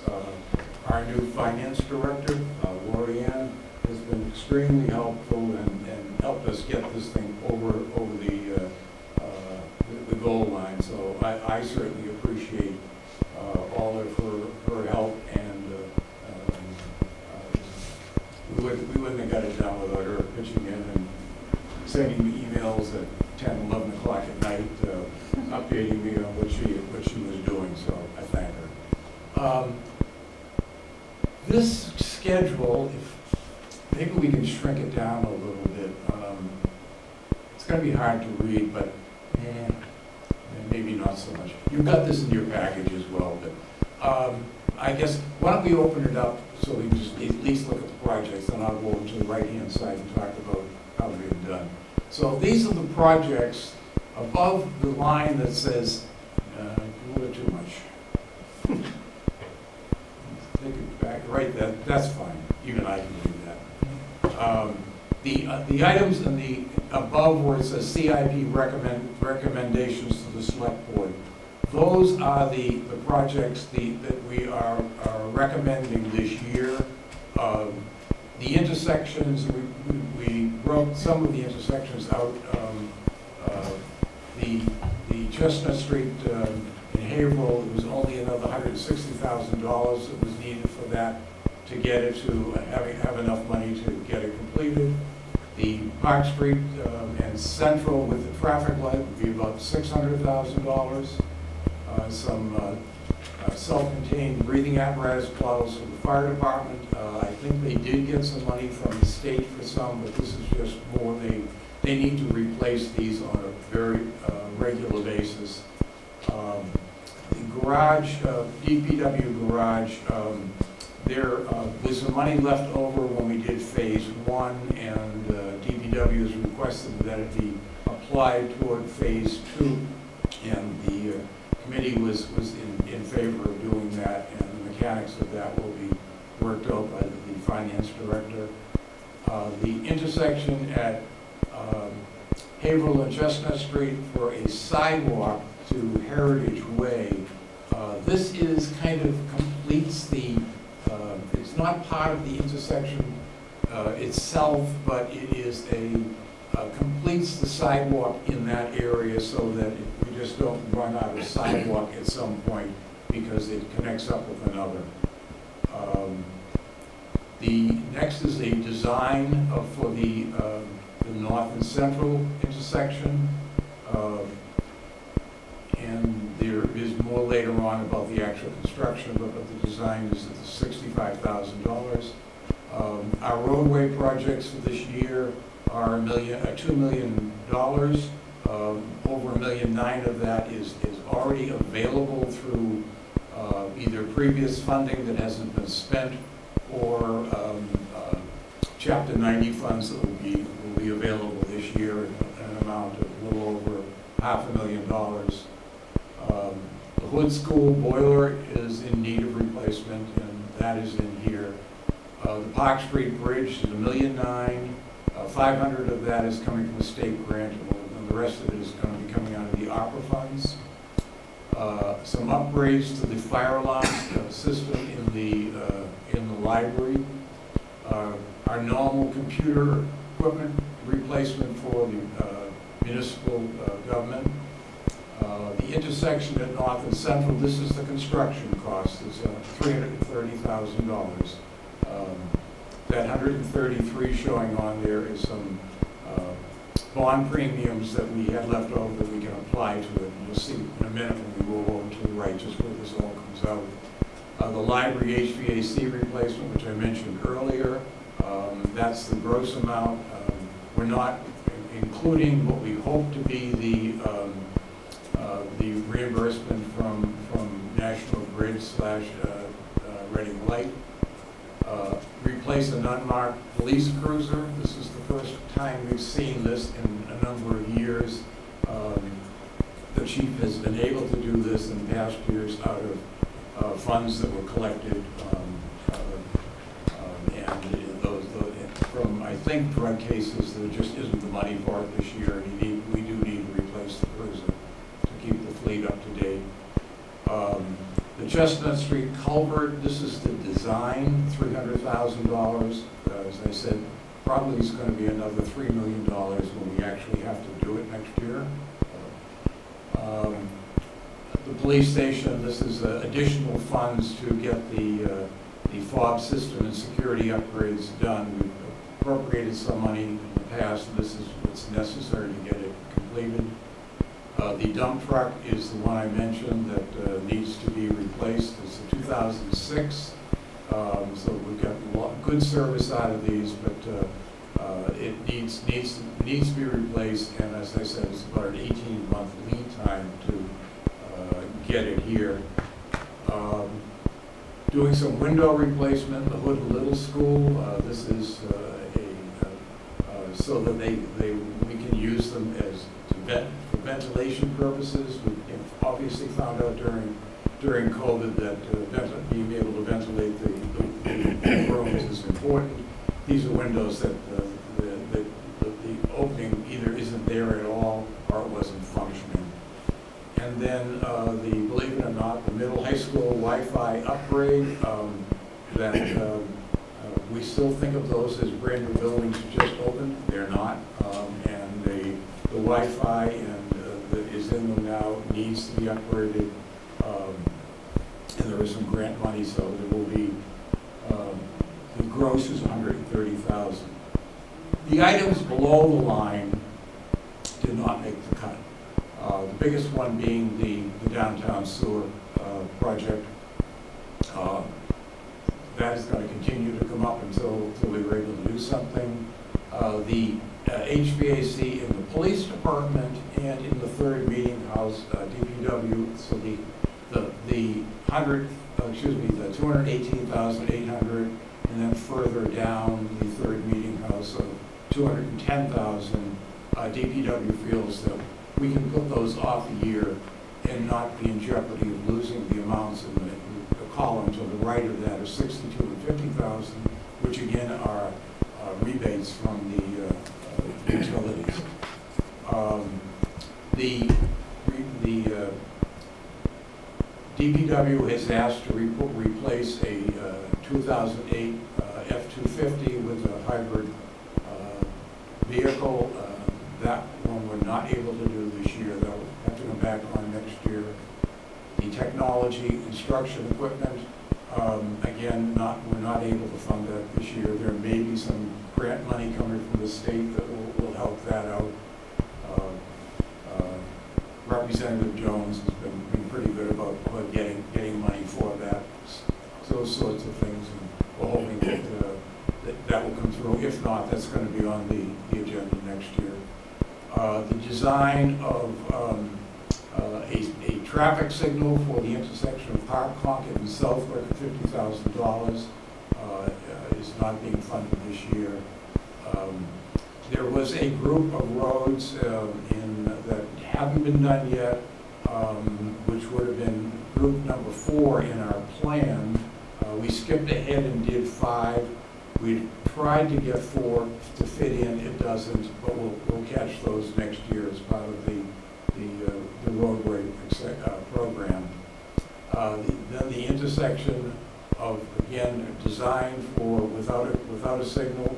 So the first case we're designing the signal, the rest is designing it without the signal. So the total design for the Concord Southwick Park would be a total of $105,000 for 2 items.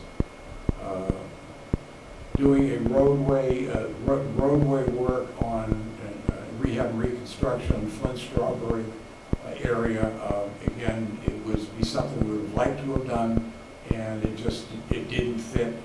We're doing $2 million worth of road work this year, or proposing it. It's a money issue, but it's also a physical capacity to get it done. Doing those two, or approving those two, or recommending those two for approving them, probably still wouldn't get them done this year. I mentioned the third meeting house. The bucket truck for DPW is still here. We look at it and hope we can get one more year out of the donated bucket truck that we got from Reading Light many years ago. We'll have to deal with this at some point. The current bucket truck isn't high enough, and this would be a good addition to the fleet and DPW, but it isn't there. Elementary school wireless clock upgrade, important to get done, but not absolutely necessary. The intersection of Park, Concord, and Southwick, construction of a signal of $350,000.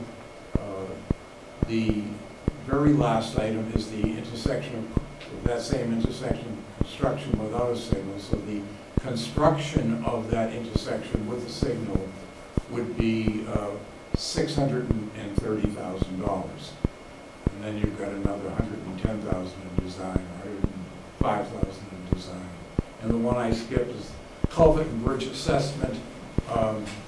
We feel that this probably ought to be in the operating budget at some time, that it is an ongoing DPW engineering project, just to stay current with the the culverts and bridges and assess their condition for future needs. So those are the items, and then we quickly scroll down to the enterprises. Those are the items, nothing staggering there. Again, all of the Parks and Rec is being paid for by either grants or internal funds. Same with Hillview and the water enterprise bond premiums and internal funds for the vehicle. So if we go back up to the top and just slide over,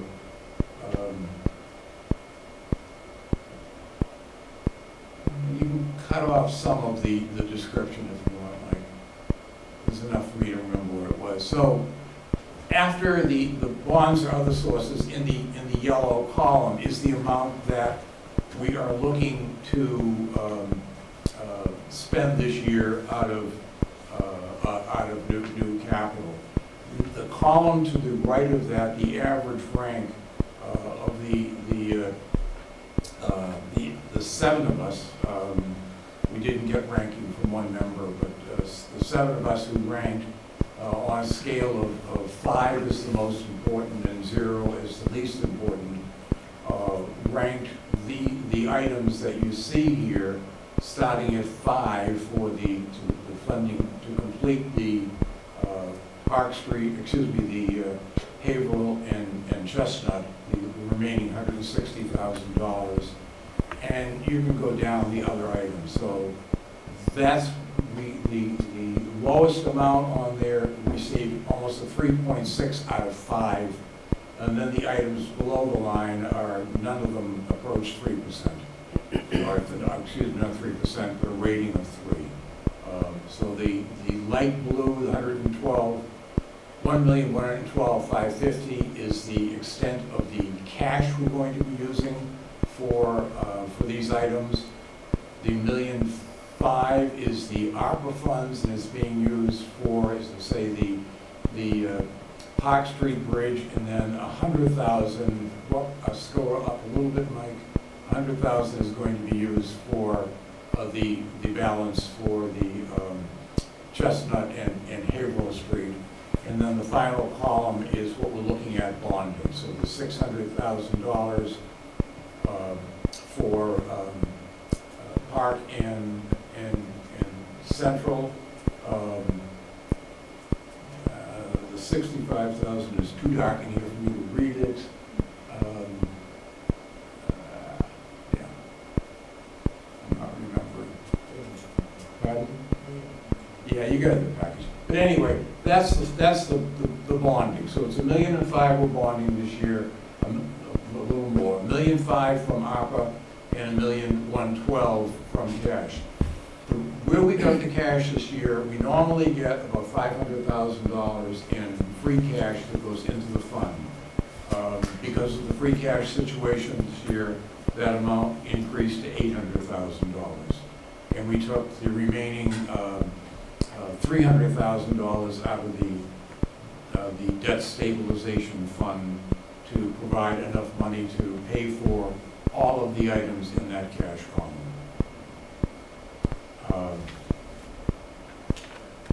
Any questions on this so far? Questions? Yeah.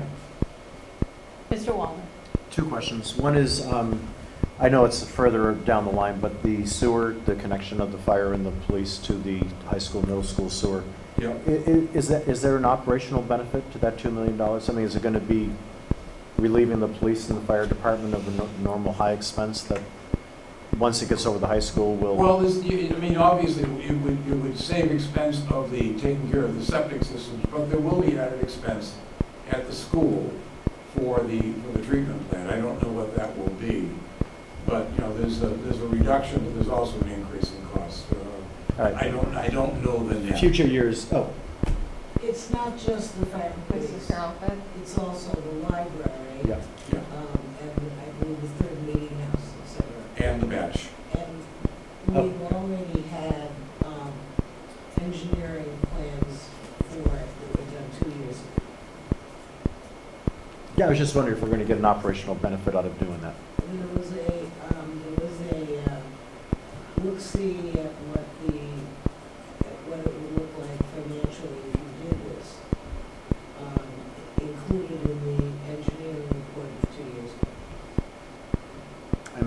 last thing you said, the engineering what? which was included in the engineering report of 2 years ago. It'd be good to know that when that comes up. I believe that Mr. Parisi has a copy. Okay. And then the second one is, I'm a little confused on the, what I saw in the original slide, the words was a boiler at the hood was at 900,000. And I'm seeing it here at like. I'm sorry, say that again? The boiler for the hood in the original, you know, It is, It said it's 900 on, it isn't on here because it wasn't requested for this year. okay, It's a fiscal '25 request, okay. and I was trying to give people a heads up Oh, that's of coming. what is Okay. coming down. Some of these things obviously carry over, Yeah, because they're not being funded this year, they're not going away, so they're there. But the $900,000 for the school, for the boiler, the school department included, they gave us a 5-year plan, and it was in the second year, so it'll be fiscal '25. It'll be there next year. so my question on that is everybody's going away from gas and oil, right? I mean, that's all, natural gas and oil. So would this be a good potential to retrofit into the split systems, as opposed to continuing down the fossil fuel path? It probably should be looked at, it's way beyond my pay grade, but, yeah, I think that we ought to look at what we're doing with it, what kind of a system it is, and I can't speak to that, but, we'll know more about it next year, and obviously that'd be a good question. And any of the ones, I see HVACs, I assume we're going to more split systems. You're waving your head, yeah. The Mrs. Hurlbut? the project at the library will provide both AC as well as heat, and it will be exactly what you're talking about. It'll be a lot less expensive to run, Yeah, but they will retain the oil furnace or whatever it is they have in the valves at the library as a backup in case something happens. yeah, I understand. So if you have Yeah. the hood school, for example, it may be necessary to do something if you want a backup system. Maybe you don't need one. Yeah, okay, those are just two things I noticed. Thank you. Any other questions? Mr. O'Leary? Well, more comment than question, I guess. Well, somewhat of a question, too. In relation to the intersection at Park and Central Street, we had a study done 18 months ago that was presented to us that did not recommend signalization of that intersection. Matter of fact, it said that they recommended $120,000 worth of improvements to it, not $600,000 on signalizing. That particular intersection, again, is in between two other signals, one at Park and Winter Street and one at the high school, and then one at Ryers. And the ability to coordinate the synchronization of those lights is nearly impossible. The chief was here at that particular time and said, it doesn't work. I mean, what happens with the busiest times at that intersection at Park and Central Street is school session, and at the end of the afternoon, evening coming home, same thing. And again, I live just off of Oakdale Road, which is in between the high school and Central and Park Street. That intersection backs up from the high school all the way back to Central Street at times, at the busy time of day. So signalizing that intersection doesn't solve a problem. We're spending $600,000, proposing to spend $600,000 when it doesn't solve the issue. We had a recommendation here, and again, a recommendation from our consultants a year ago, October, was first of all, it wouldn't meet the warrants because of it's within a half a mile of each of those other two intersections. So it doesn't, it's not gonna work. And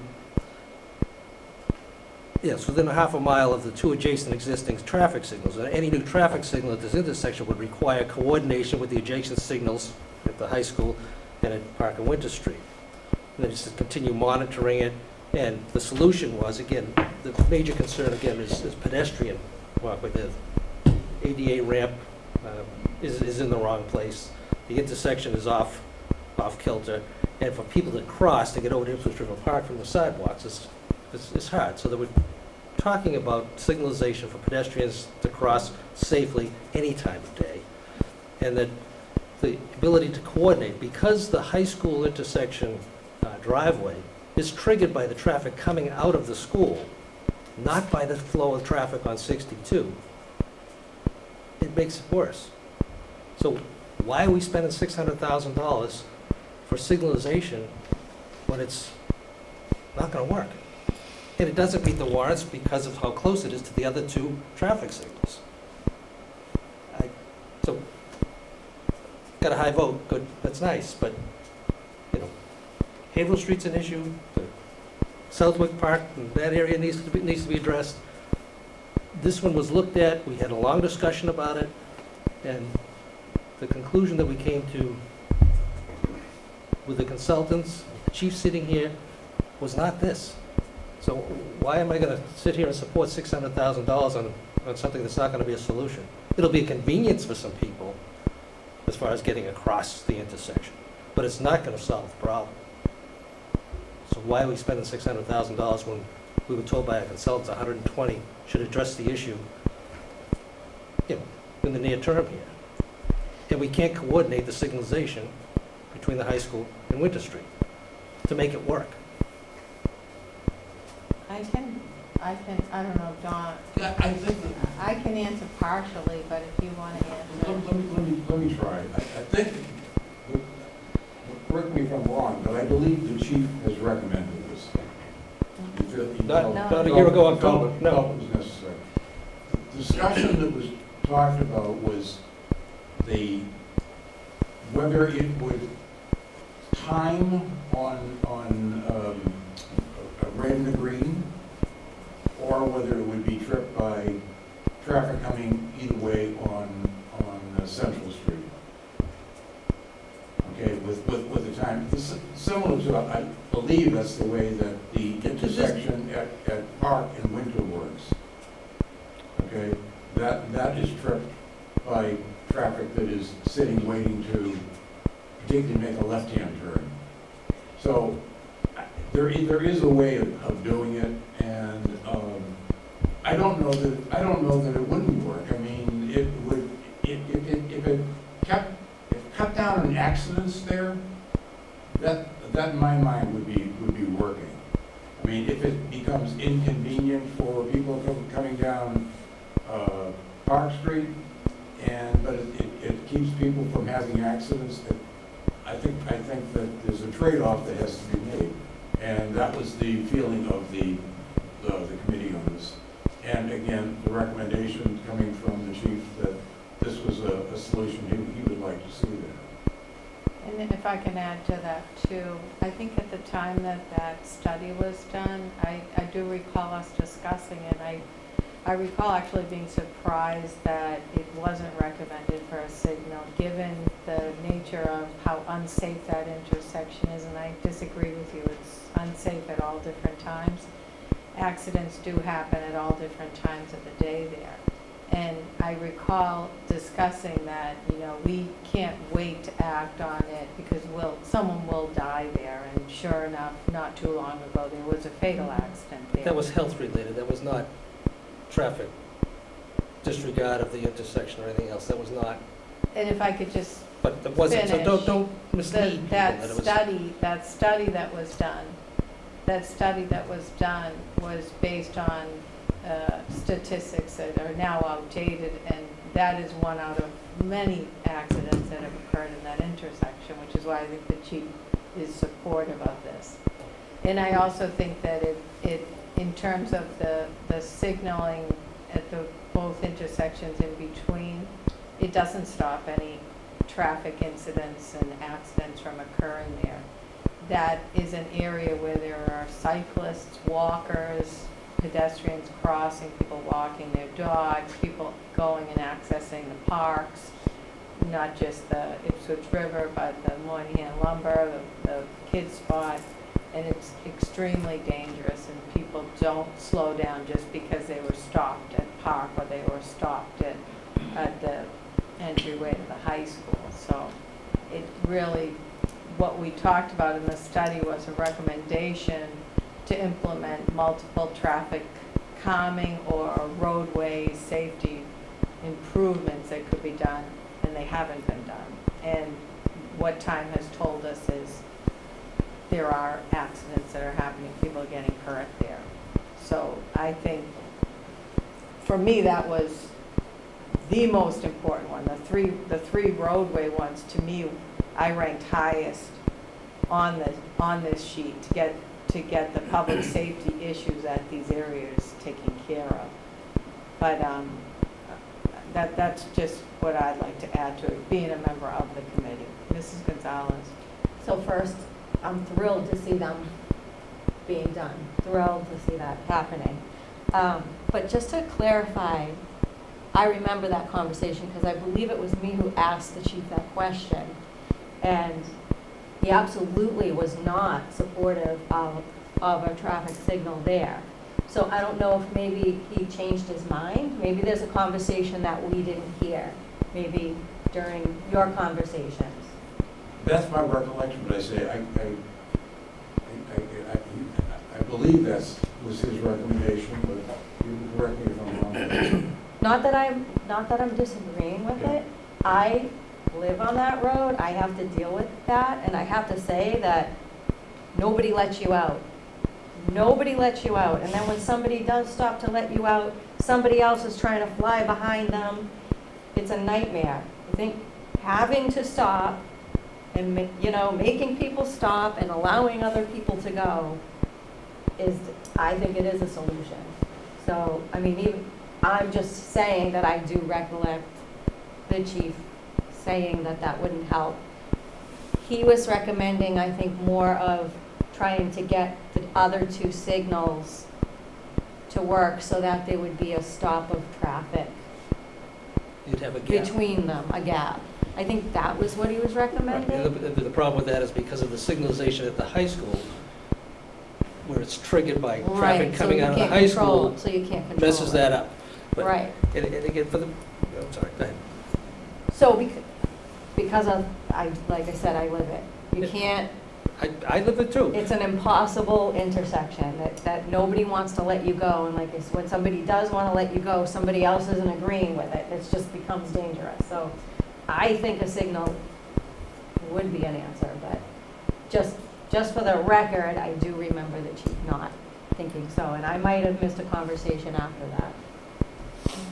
Okay. So it's, Mr. O'Leary, so again, members? I would be supportive as to what was recommended here, because again, I think, it's a couple of times during the day that it's really busy, and makes it difficult to access. Again, I come out of Oakdale Road, which is just a few hundred yards from either one of those things, so the situation, other than a direct across intersection, same amount of traffic. So sometimes I have to wait an extra 20 seconds in order to get a break to get out. But I'm just saying, but at busier times, you might sit there 45 seconds, and it's an inconvenience. But it's part of the intersection problem there is that as people are coming north on Central Street from Ipswich River Park, people can jog off to the right and head off into the traffic, which is cutting the oncoming traffic off. And what was suggested was take that lane out, don't allow people to do that, so that it's more orderly in the intersection, because those that are coming up from Ipswich River Park and taking the right onto Park Street going east, again, stops the flow the other way. The traffic gets plugged up in the intersection, but primarily the pedestrian and bicycle traffic there, for people to get across is outrageous. It's difficult. People don't stop, and we need signalization there. That $120,000 recommended the signalization to allow for the pedestrians and bicyclists to get across safely. I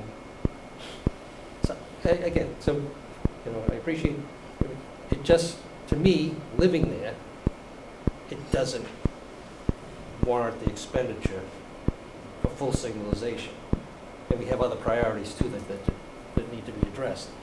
And we spent good money on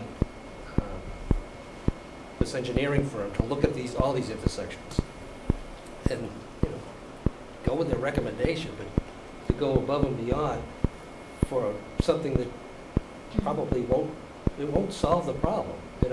You're going to have more congestion on Route 62 as you stopped at Ryers, you stopped at the high school, you stopped at Central Street, you stopped at Winter Street. That's like a mile stretch. From Ryers to Winter Street is probably a mile and a half, and you have 4 signals. I understand. It's a tough intersection. know, but it's a couple of times a day that it's really difficult to get across because of the traffic flow. To me, it's the pedestrian, bicyclists that need to be protected here, the ADA compliance and all the rest of what was in the report. I don't see spending $600,000 for full signalization as being money well spent, because it's not gonna solve the problem. It's gonna make things more convenient and maybe a little more safe for people to get across, because they're actually gonna be forced to stop at a signal. But coming eastbound on 62 from Winter Street or from the little parish park there's a rise that comes down, there's a blind spot that is not gonna be addressed through this intersection being signalized, where you're actually gonna have more accidents, rear-end accidents, for people coming down 62 in an easterly direction, where people are at a red stoplight and a blind hill coming down.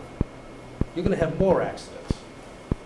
And that was part of the other concern that was addressed that evening that we had. Which way, where are you talking about? If you're down coming Winter? from Kitty's, from Winter Street, heading towards Central Street, just before you get to the intersection.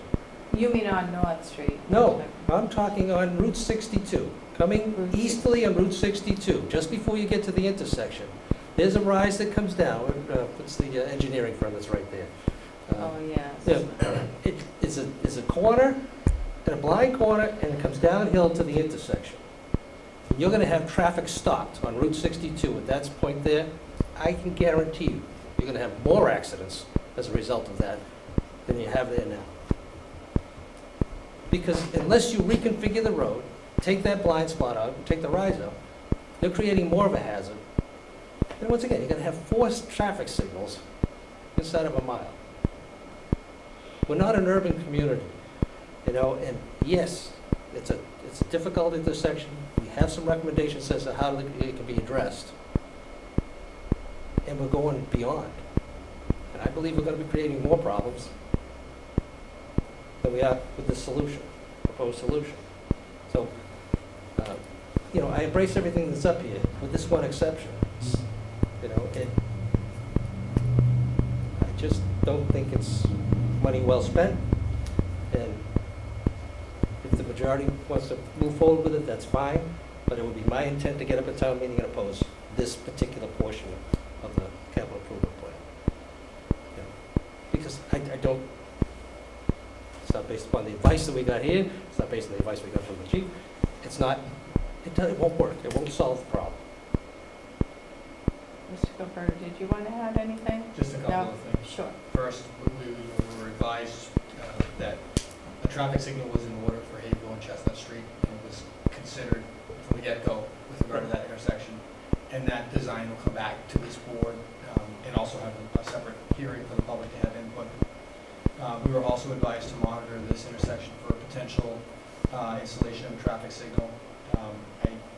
I don't want to get too far into the discussion of what the chief's position is on this because he's not here, but from my conversations with him, I think he does see that the challenge we're facing is the ability of traffic, particularly traffic coming southbound on Central Street, being able to turn east or west on Route 62 and not having an ability for the braking traffic to do so. And I think his feeling was that if a signal provided that opportunity and would cut down on even the, we'll call minor accidents that have happened for folks coming in, that would be something worth considering.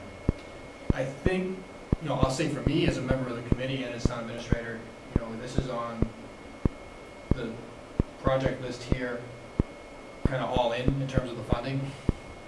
Just because we appropriate the funding for a traffic signal doesn't mean that a traffic signal needs to be included. And in fact, this board will have the opportunity to make that determination at a later point in time.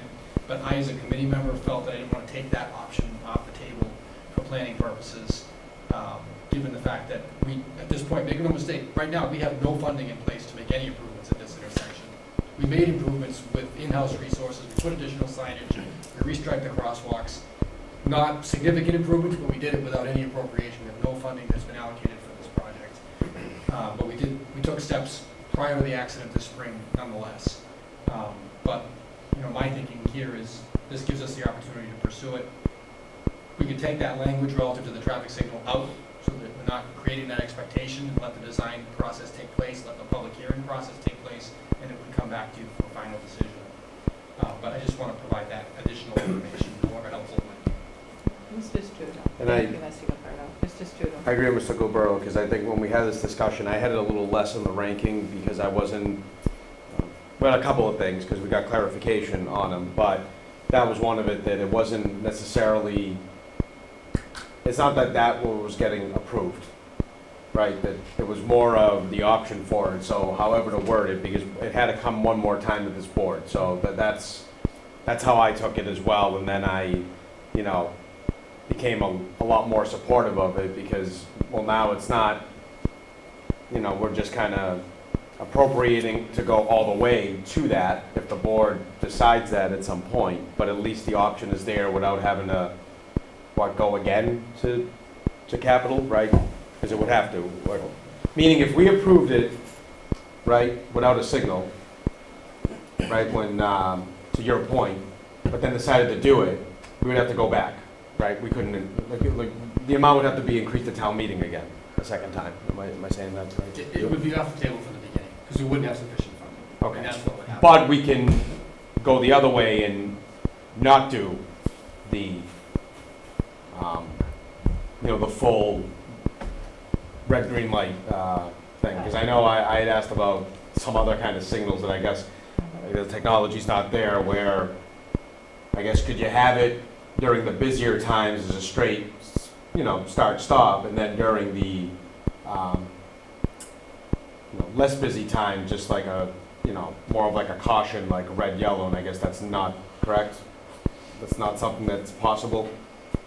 To have like a light that does multiple things? I think that there are potential alternatives that would need to be explored to further design with an engineer, which this would. Yeah, the technology's there to have timing of signalization where it's a flasher as opposed to regular signalization.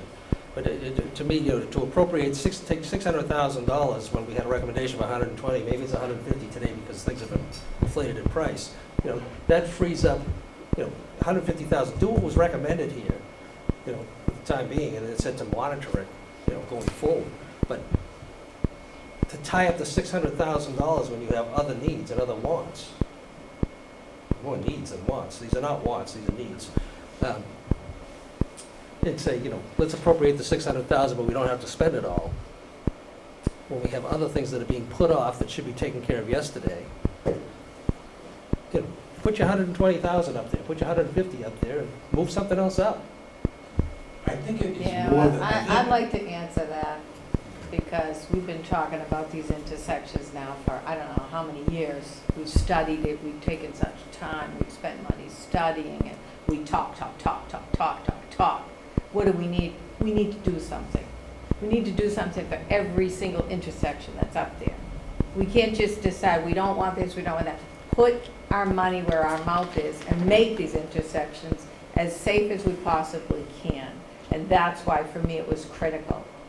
The rest got zeros because these intersections, to me, are critical. I'm not disagreeing that the intersections. You are I disagreeing. am not disagreeing. I'm And you disagreeing wanna- with the you- approach. I'm disagreeing with what the You're solution not, is. you don't want to listen to an alternative That's not true. perspective on it. That's not true. No, you're And the interrupting reports. what I'm saying.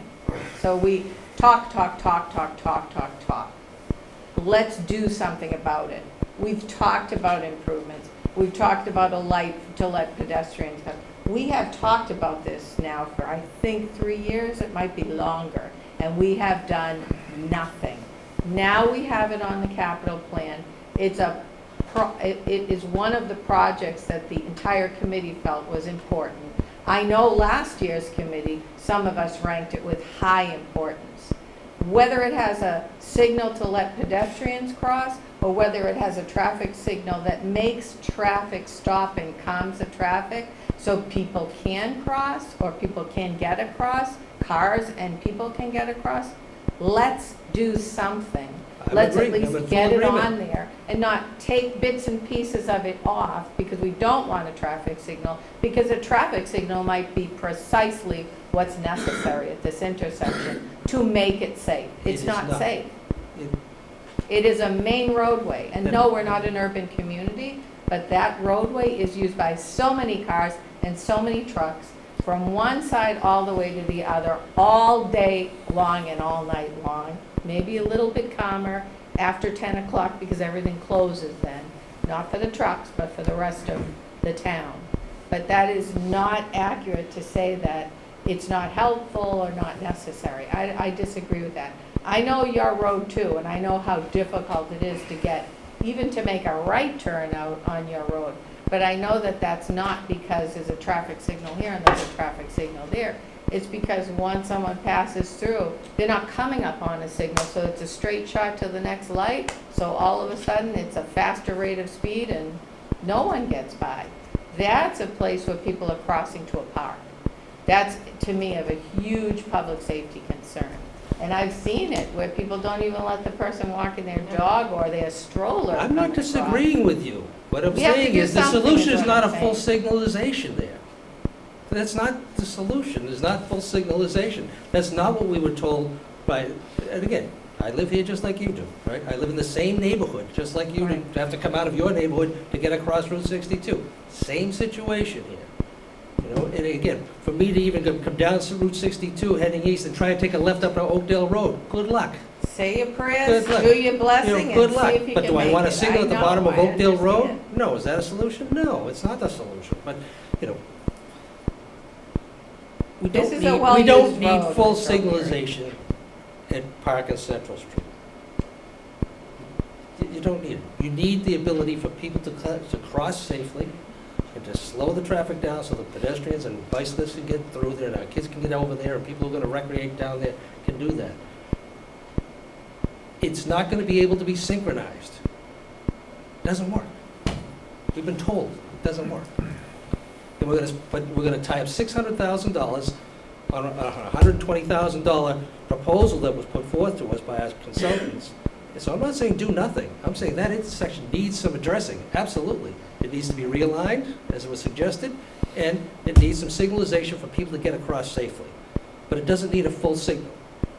And you're within a half a mile, inside of a half a mile, on both sides of that intersection where there's already a signal. And you've got a blind corner and a hill coming down to it, and you're gonna stop people right in the middle of Route 62. They're gonna hit the back end. Right now, that's not necessary. It's a lot of close calls there, and there have been accidents there coming eastbound because people were stopping to help and be courteous and let people get by. But you're gonna create more of a hazard. And I don't to think paint so. I don't my think I'm gonna position, to create paint my any more position as being an accidents all or there, so. nothing. I'm not saying all or nothing. I'm saying Yeah. make the investment and make some improvements there. Mhm. But it's not to the tune of 600. 125 from an old study, Mr. O'Leary. Old study, it's Let's- 18 months old, not even 18 months old. It's old. It's old. And what are you It's working old. off of here? Where are you getting the numbers now? You know, I But- don't have it in front of me, but it is significantly more than $120,000. okay, but if it is, again, if it's It is- 175,000. It is on the order, I believe, and Joe's not here. I think it was on the order of at least $300,000 to do that intersection without a signal. Okay, So it was, half the amount. Which, I understand that, but I'm just saying it isn't $120,000. And I understand your point about how many traffic lights. yeah, However, the issue is the accidents at that intersection, I get it. okay? Not how many traffic lights are on it. Drive up through Route 28 to Andover by Phillips, okay? Yeah. And count not only the lights, the traffic lights, but the flashing crosswalk lights along for the kids going from Right, the you're on a schools to the school dorms. campus. You're on a school campus, I so that's why understand it's that, there. but And it you're going is- into a downtown area with a I huge amount understand that. All I'm of saying commercial is properties. that it would be a dangerous area without that, and they put those in. That's why they put it. It's not the same, but it's just that you've got to go slowly through that area. Here, you've got an intersection that is accident prone, and it's unfortunate you had to have a light at the high school when we built the high school. But before that happened, it went from Right. Briars all the way to Winter Street Yep. without a light. But the high school required a light. Mhm. Winter Street, I'm not sure that, trying to think back, but that didn't always have a light there, I don't believe. No, it did not. But it's addressing the issue of the accidents, not the convenience of the drivers in not having to stop. But Mike's point is, that's gonna take a public hearing. We understood that's that. okay. I'm just, It's okay. not, it's Again, not. I don't wanna gonna be- belabor it this any doesn't- longer. This doesn't, I disagree, and I will be disagreeing publicly on this particular That's issue. fine. That's fine, that's it, that's all, I'm just letting people know, I just think it's unwarranted. So just before this, before we get to Mrs. Mullen and then whoever else had their hands up, Mr. Wallner did, right? I have another question. If it's okay if we could take Mrs. Mullen Yep. too, but I also think when we talked about this, that there was a discussion about proposing it and broken down into, you know, with or without, to let the general public determine, you know, because we're only 5 people that vote at town meeting, but to let the general public that utilize the intersection too and, you know, go through, because that's a main road. I don't know anybody that doesn't live here that doesn't go down 62 at some point or another to get somewhere or another in the town, but that it could be broken out like that with just the three, I forget how much it was, for the improvements that have yet to be taken place, which could include this signalization light, the flashing pedestrian light coming across either side. Although I don't know where that could be located there, and you'd have to do it on both, to be able to cross both sides and across both sides, I guess. But that's not $125,000 thing to install.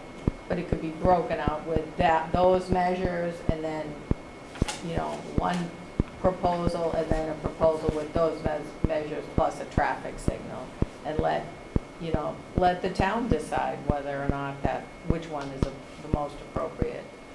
Okay, first Mrs. Mullen, she's over there, then there's 3 people that want to talk, but Mrs. Mullen. I agree with you said, out of five, I was selected, I would not want to be one of the 5 that makes the decision on this. You obviously don't have all the information tonight, there's a little confusion on it. Wait until you talk to the chief, wait until you look at the new report again. But I can tell you from living on that street, working on that street for 50 years, it is probably the most dangerous intersection in town because there are no lights to stop and go.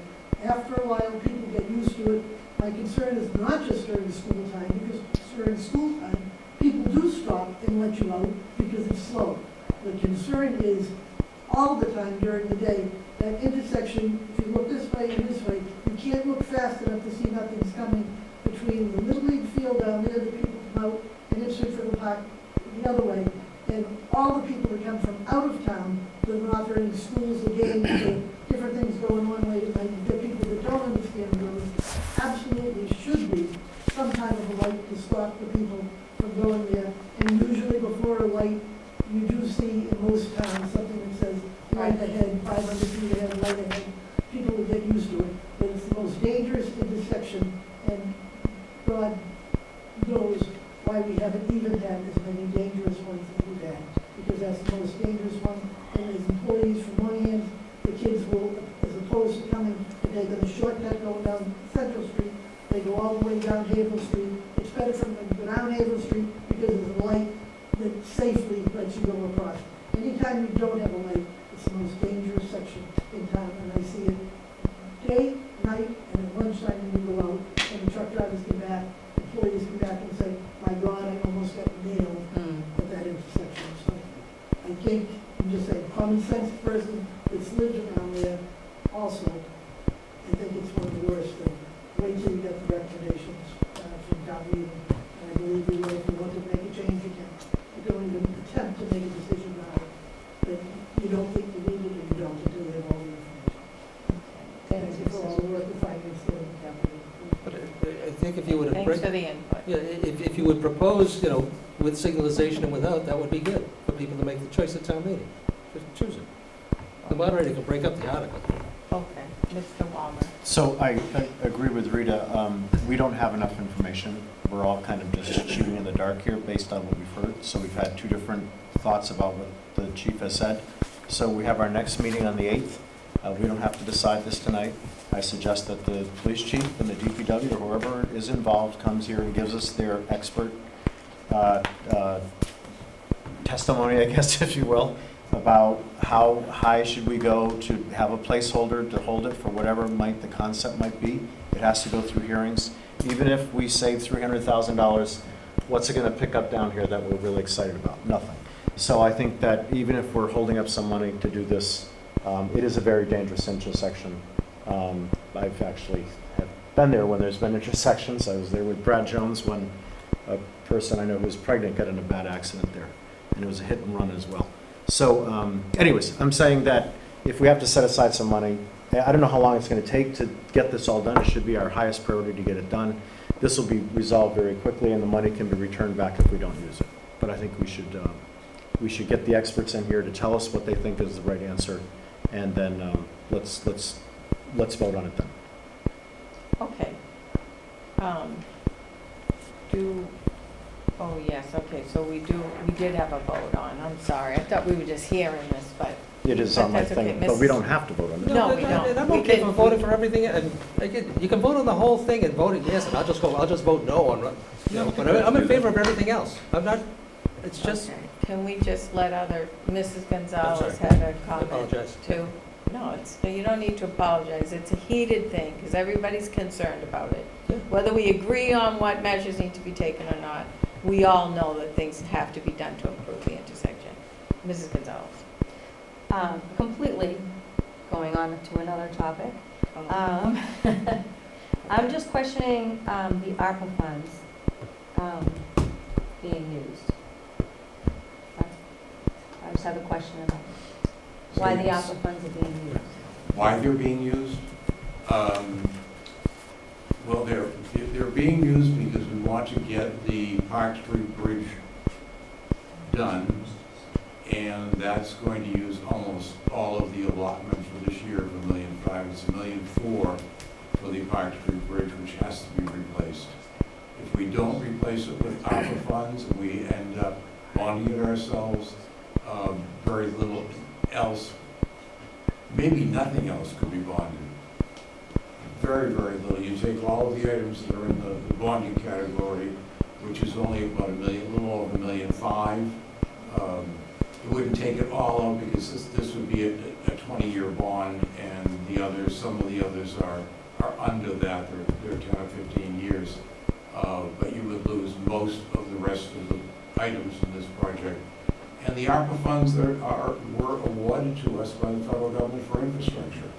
This is certainly, I think, a legitimate and worthwhile use of those ARPA funds. There still is another, I don't know, over $3 million or close to $3 million, somewhere around there, that I expect that will be used for infrastructure projects over the next couple of years. And there is a time frame by which we have to use it. We're still within that time frame, as has been explained to me. But the House is in their proposal right now to fund the debt ceiling. One of their requests is to claw back any COVID funds that haven't been spent. I don't know whether this falls into that category. I don't know whether that bill will make it through the House, let alone make it through the Senate, or make it through the president's signature. But I don't think we should take any chances on losing this money. And it's not an inappropriate use of the funds. So that was Mrs. Gonzalez. I think is there a way to show those? It was the culvert and the bridge, right?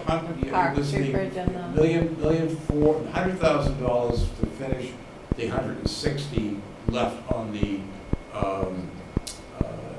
Haverhill and Chestnut, $100,000 in the second to the right column, and then $1.4 million is being used for this bridge. The Park Street Bridge, right? Park Street Bridge. So we did mention this in our last meeting. We mentioned it, but Right. I was I thought that we had to all have agreed on it.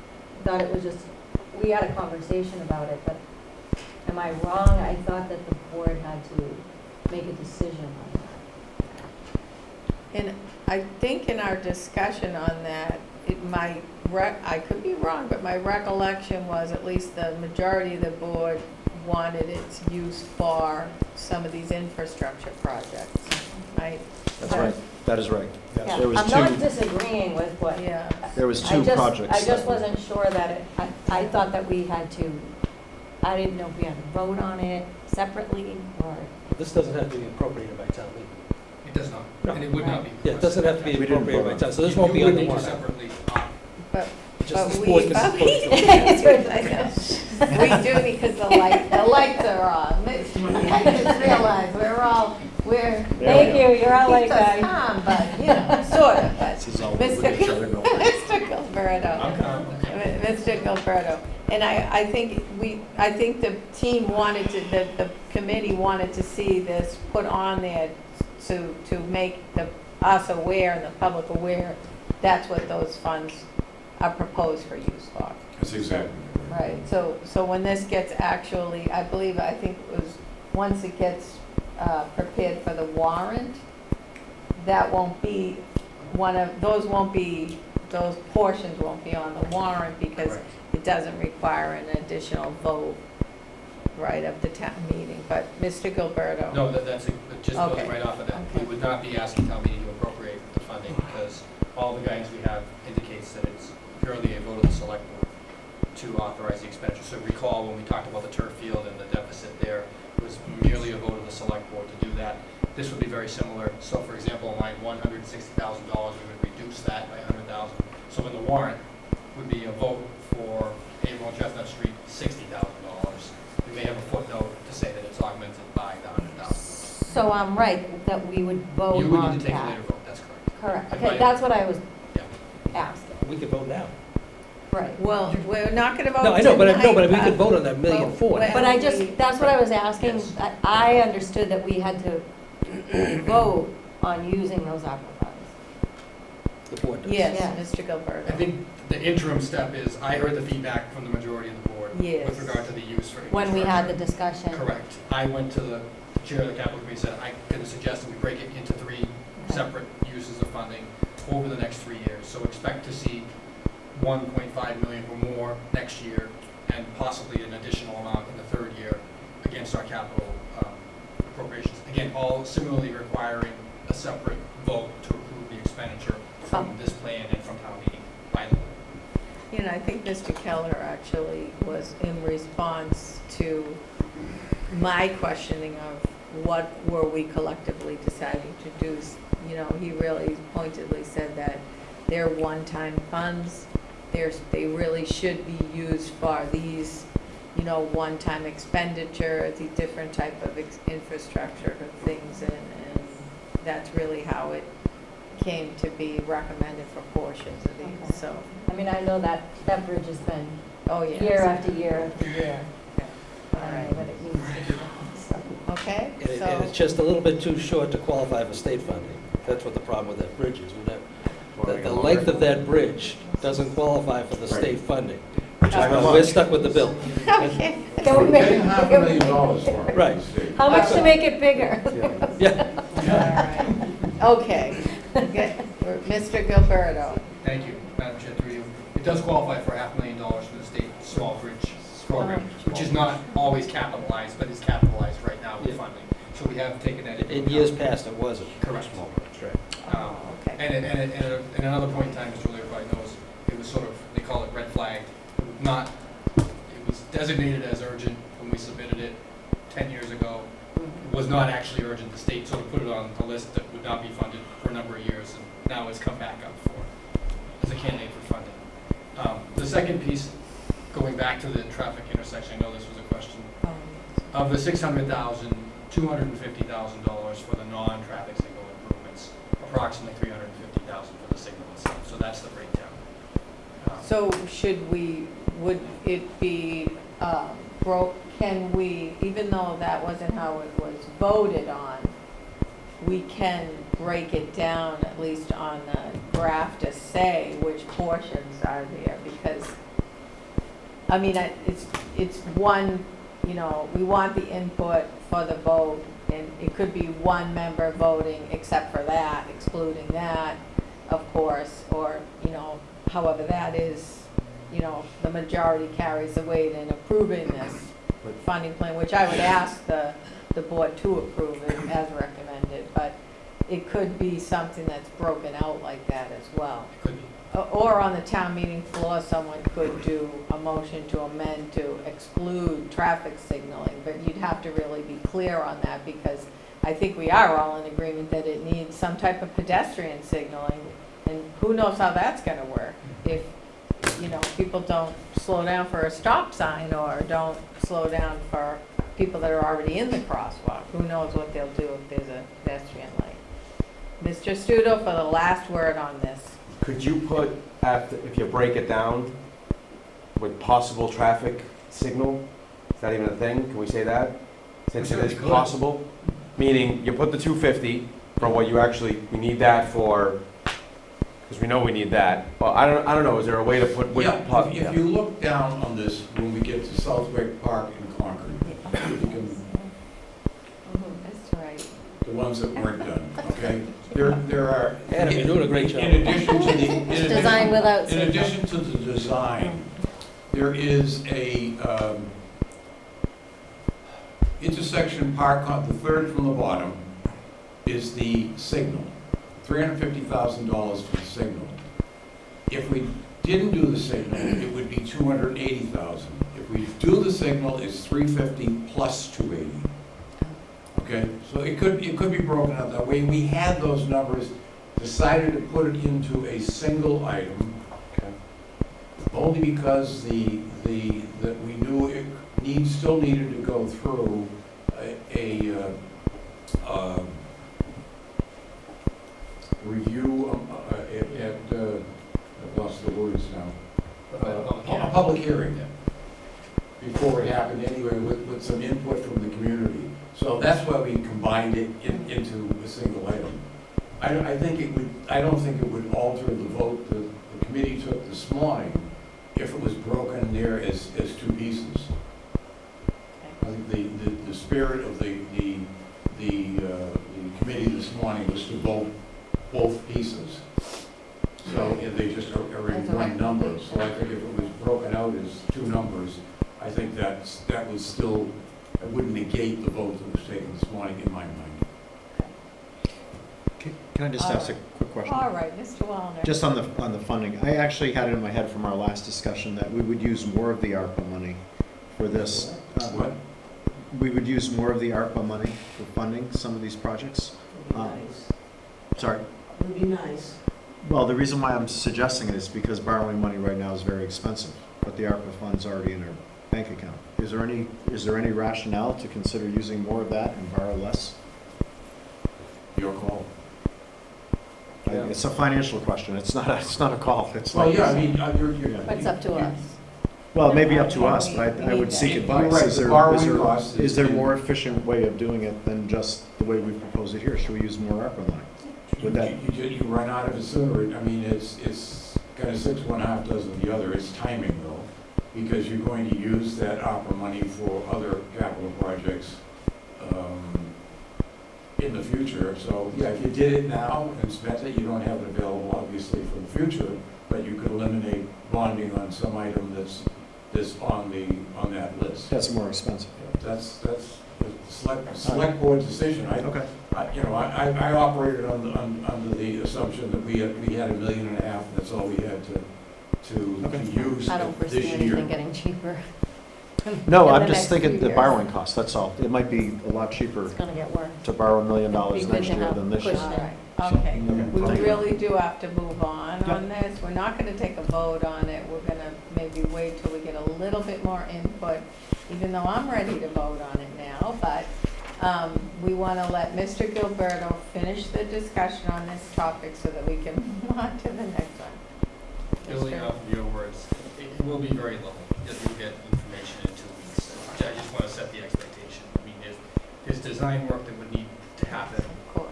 probably traffic counts that would need to take place. All of that was intended to be accounted for in the $600,000 request for the intersection of Park and Central.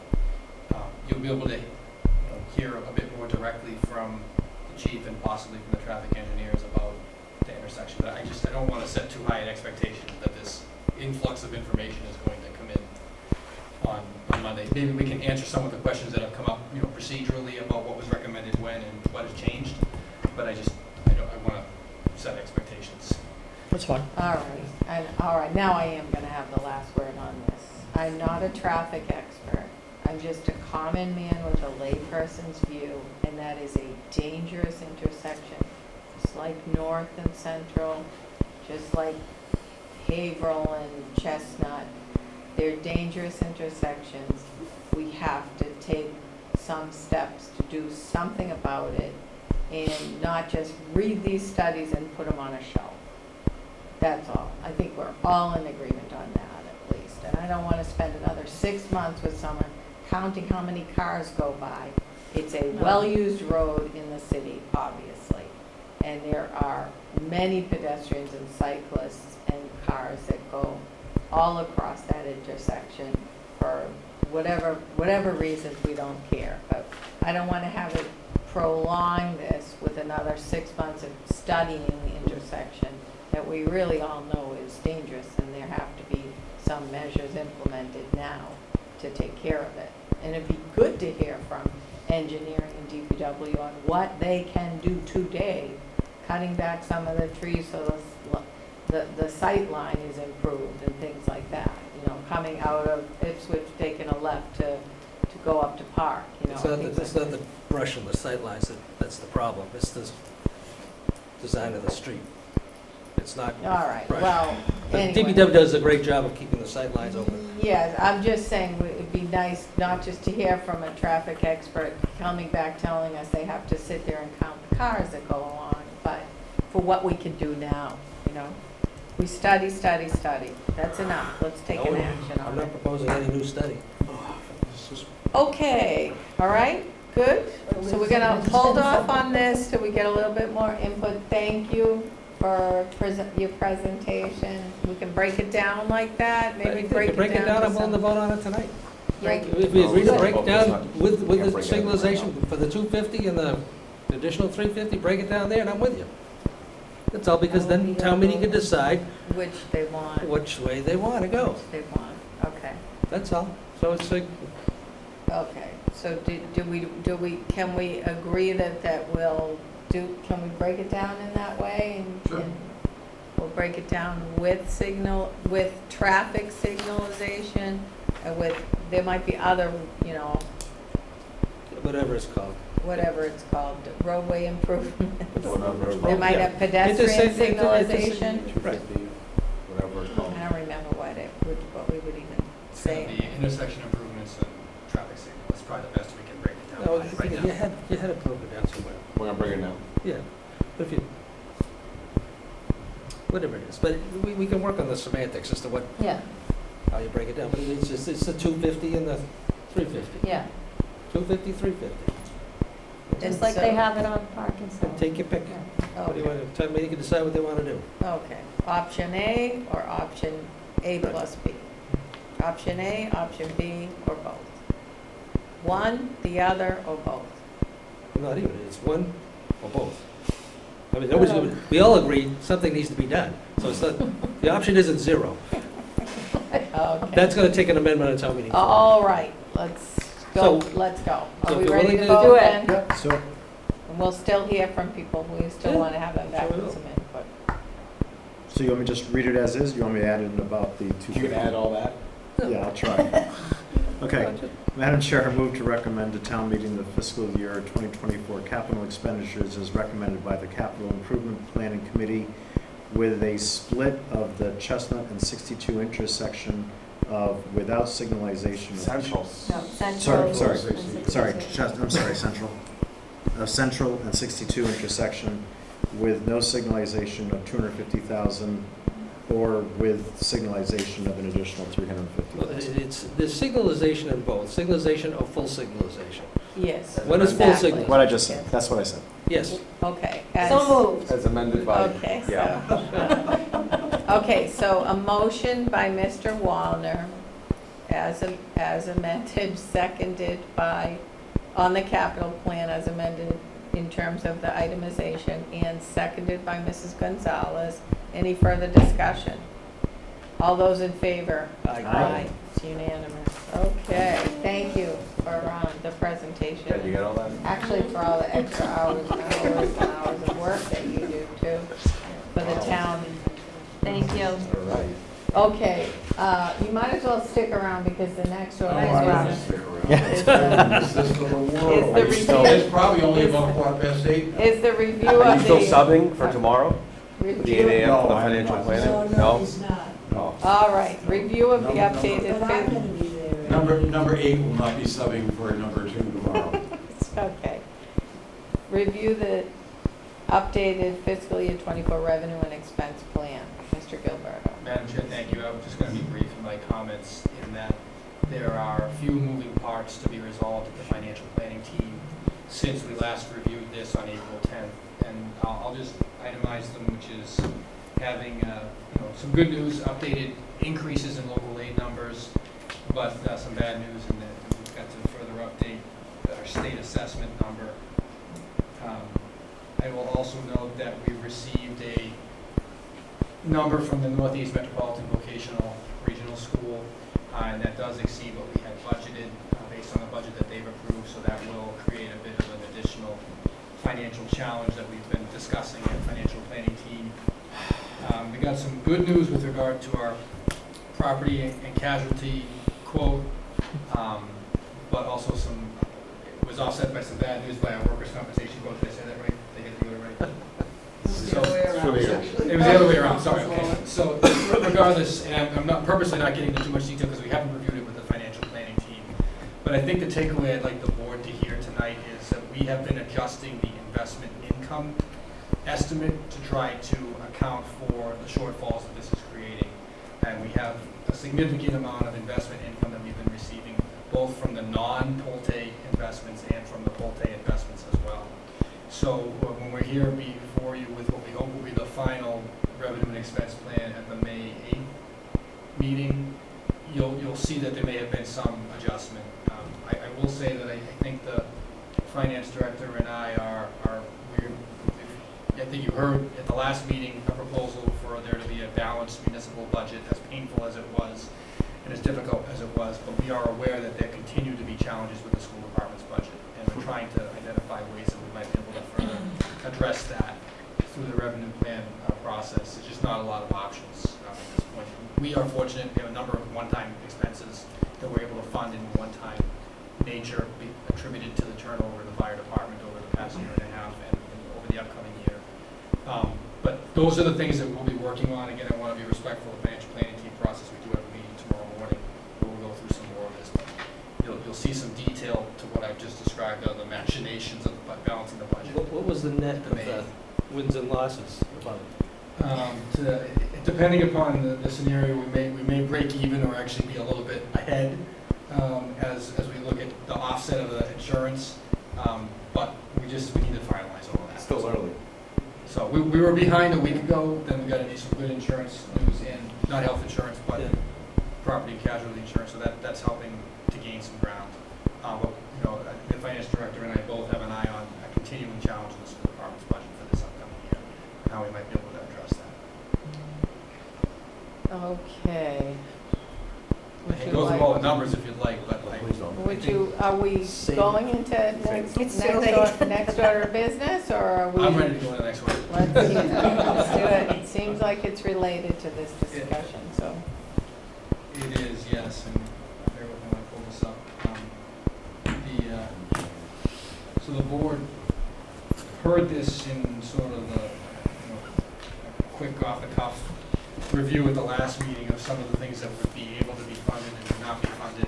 I'm just going to review those again. I had hoped that we would be prepared to have the board take a vote this evening, but with all of the movement going on in the revenue and expense plan, I wasn't comfortable with doing that. When I left prior to the April vacation, and upon my return, I'm a little bit less comfortable with that. You didn't come up with anything good at Universal? No, I did not, no, sir. But the things I just want to highlight, and I know Ms. Nolan is here, and I know she's got some concern with regard to the Parks and Recreation Department, but some of the things, you know, that we unfortunately, again, are not anticipating we'll be able to fund are the 4 new firefighter positions. We'd be looking to reduce that part-time building, seasonal building inspector, reducing the Martins Pond appropriation, but relying on some existing balances from previous warrant articles and maintaining a $5,000 maintenance appropriation in accordance with what I think the board wanted to see. You know, we think there's some reduction in fuel to the amount of $25,000 that will help us. The shared van driver position, we're proposing to reduce, that was about $20,000. The Parks and Recreation, Parks labor, certainly we understand the need and why it's being proposed. Just are not able to fund it this current fiscal year upcoming. We'll certainly keep an eye on ways that we might be able to incorporate it in a future fiscal year. And then reducing the 2 youth services amounts by about $12,000 for tuition and for the professional services that have been requested. And the balance is roughly $1,011,368 of one-time costs that we can fund utilizing free cash. Again, as I mentioned in the last meeting, we were looking at $400,000 in similar costs for the school department. Now it's $500,000, I believe, Ms. Galvin, is that right?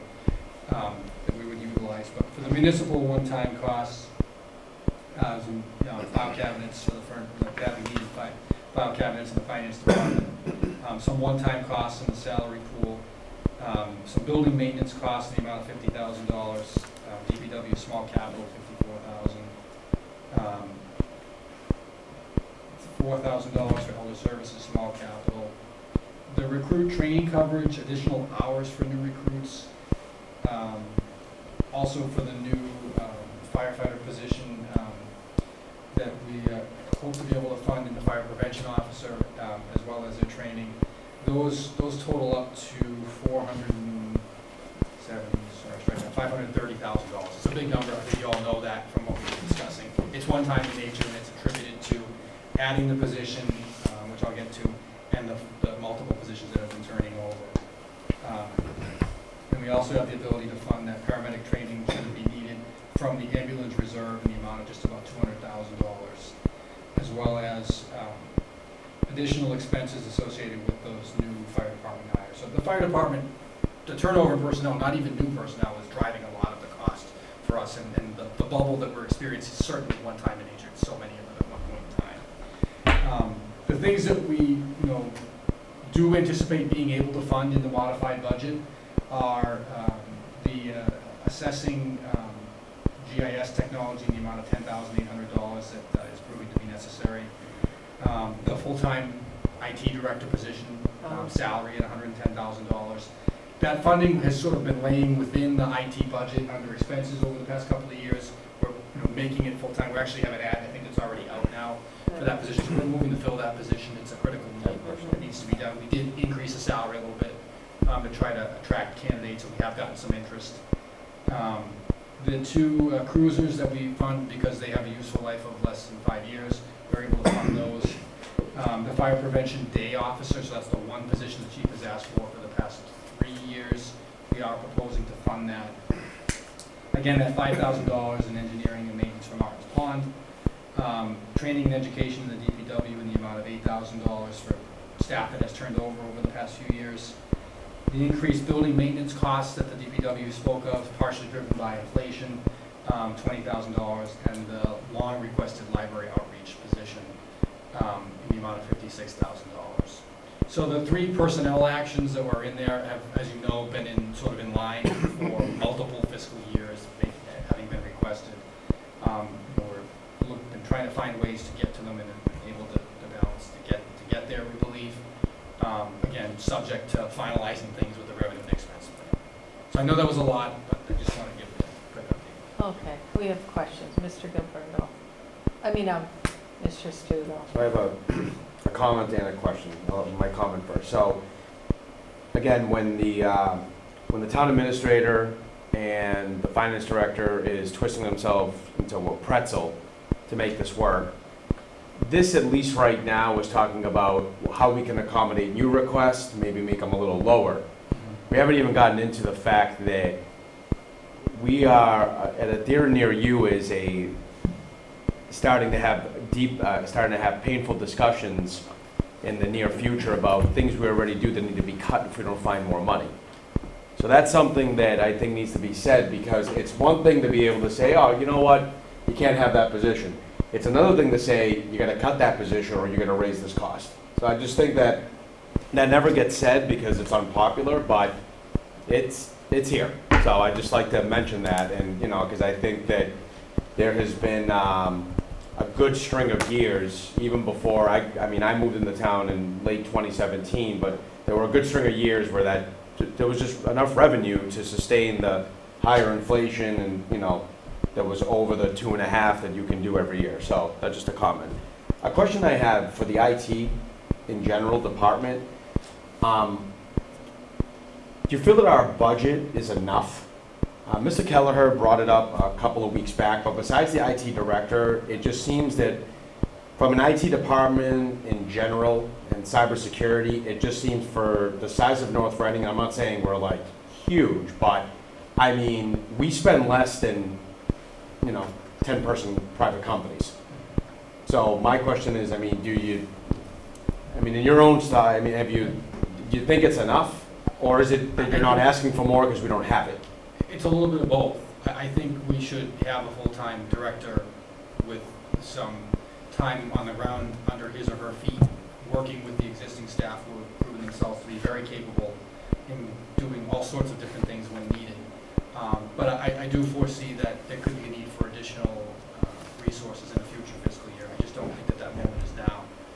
And I know there was some discussion about whether, security and our vulnerabilities, and, we're all personally and as organizations potentially vulnerable in different ways, but, what we have had is outside services that did bring a fresh set of eyes and sort of helped us to fine tune some things over the past couple of years, and I'm sure a new director will be able to do the same. So we are trying to evolve. And are you seeing, like, some interest at all? And that was my main, Yes. okay, because that was my main concern. Again, we've had this discussion before where we can't price like private sector, right, because it's a whole different model.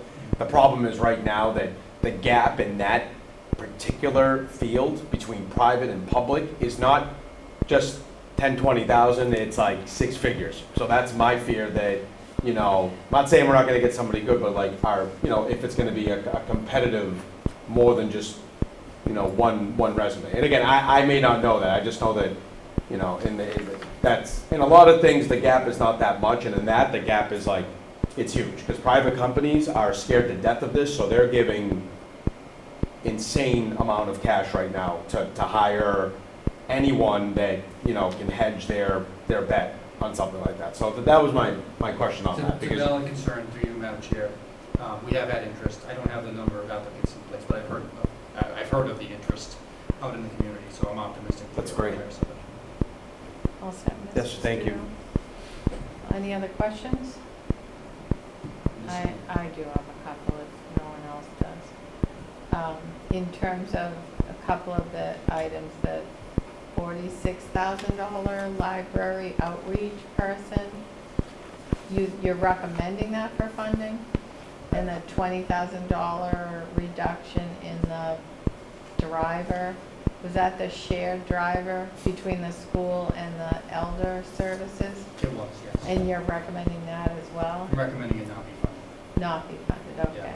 I am recommending that the outreach position be funded. I think there's some work to be done about how it might serve the community as a whole. But I'm, having seen things that are split positions with two supervisors, we have to be careful how we do that. But I think that there's an opportunity there for us to improve our community outreach through the library. And I really think that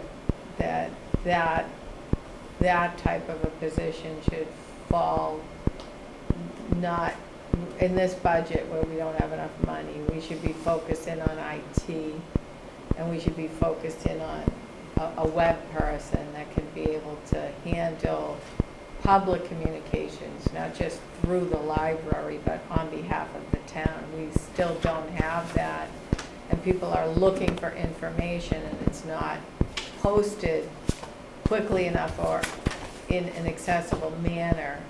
And I really do think public services should be zoned in on that type of stuff versus any one particular position in the library for outreach to library patrons. It should be a town accessibility, and something small, like is there a trash collection today?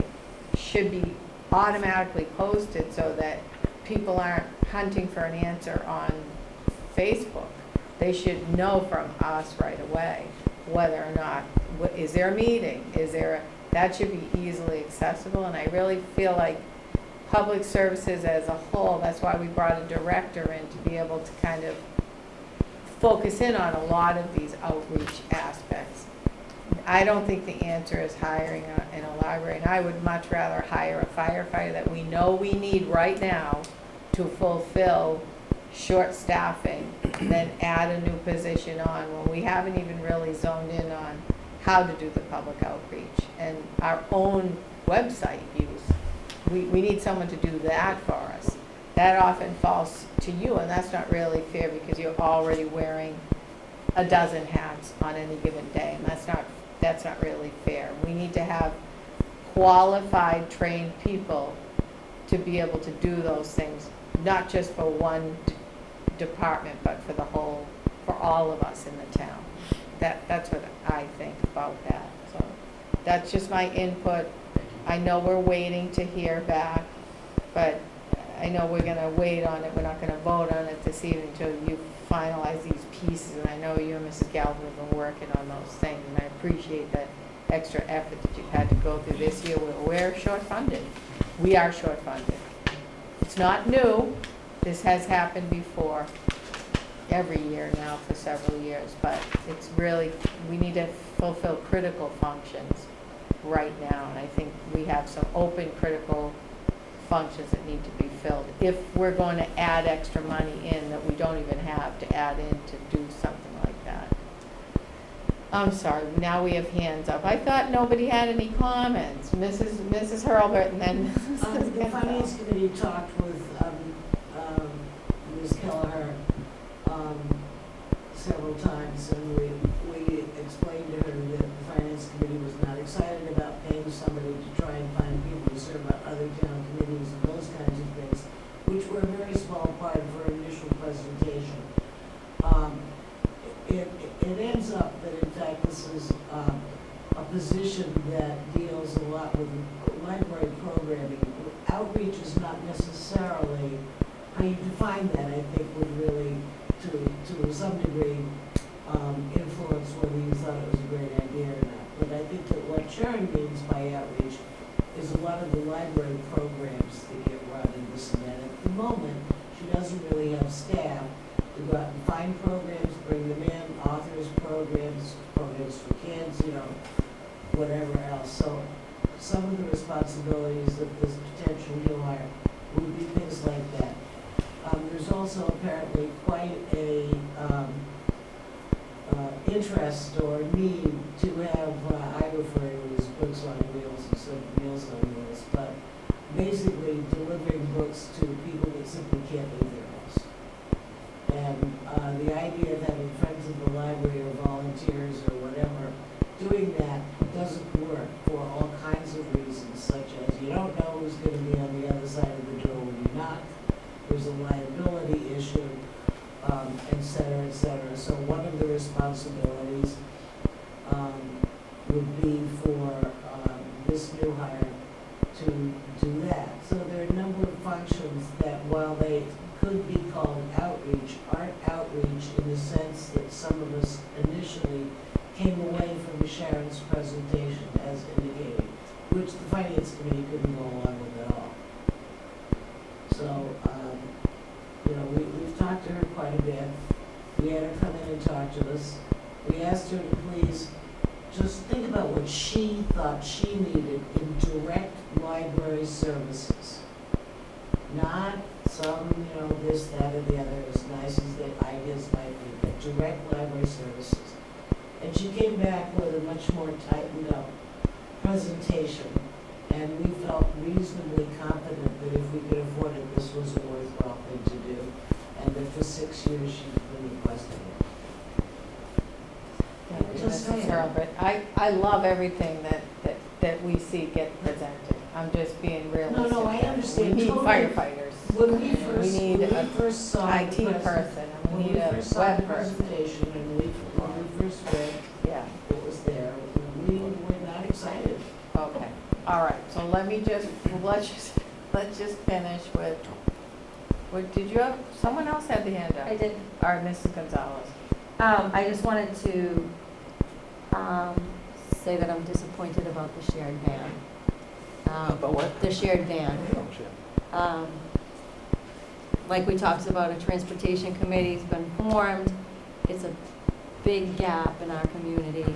Transportation is so needed, and until we get something put together and some kind of plan, I thought that would be a great thing to have for the interim, at least something. So that's just my input on that. Okay, all right, Mrs. Gonzalez, all set? All right, Mr. Gilberto. Thank you. No, I don't disagree through you, Madam Chair. The solace that I took in not recommending it is that we have a warrant article that is again intended not just to develop a plan, but to provide direct services in the absence of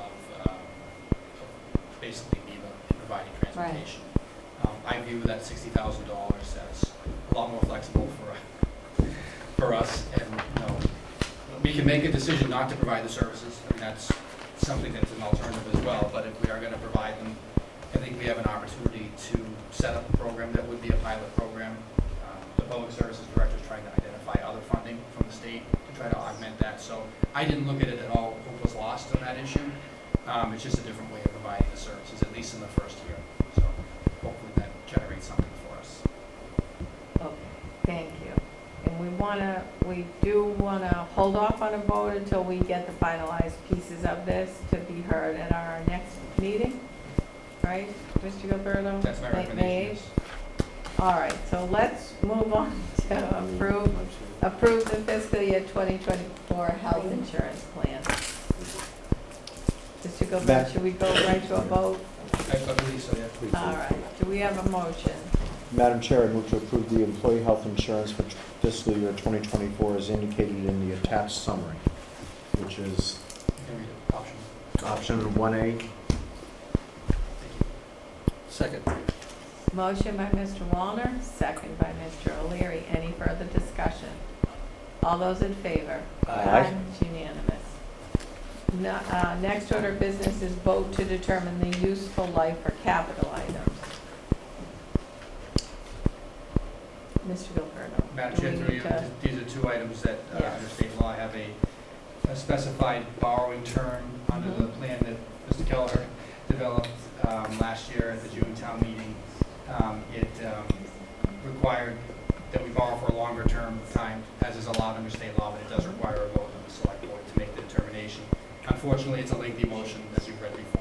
All right, Mr. Wallner, take it away. I'll read quick. Madam Chair, I move that the maximum useful life of the departmental equipment listed below to be financed with a portion of the proceeds of the borrowing authorized by the vote of the town passed June 6, 2022, Article 17, is hereby determined pursuant to General Law, Chapter 44, Section 7-1, to be as follows.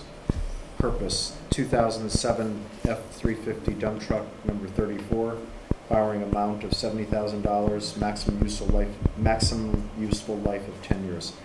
And police department hot water heater, $65,000 with a maximum useful life of 10 years.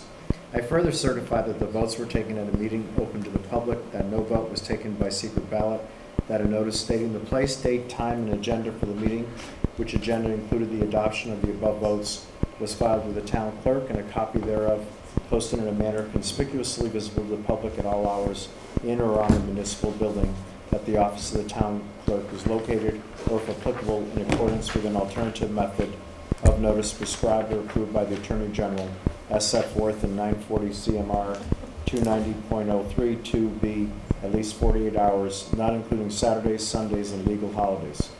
Prior to the time of the meeting, and remained so posted at the time of the meeting, that no deliberations or decision in connection with the subject matter of this vote were taken in executive session, all in accordance with GL Chapter 30A, sections 18 through 25, as amended.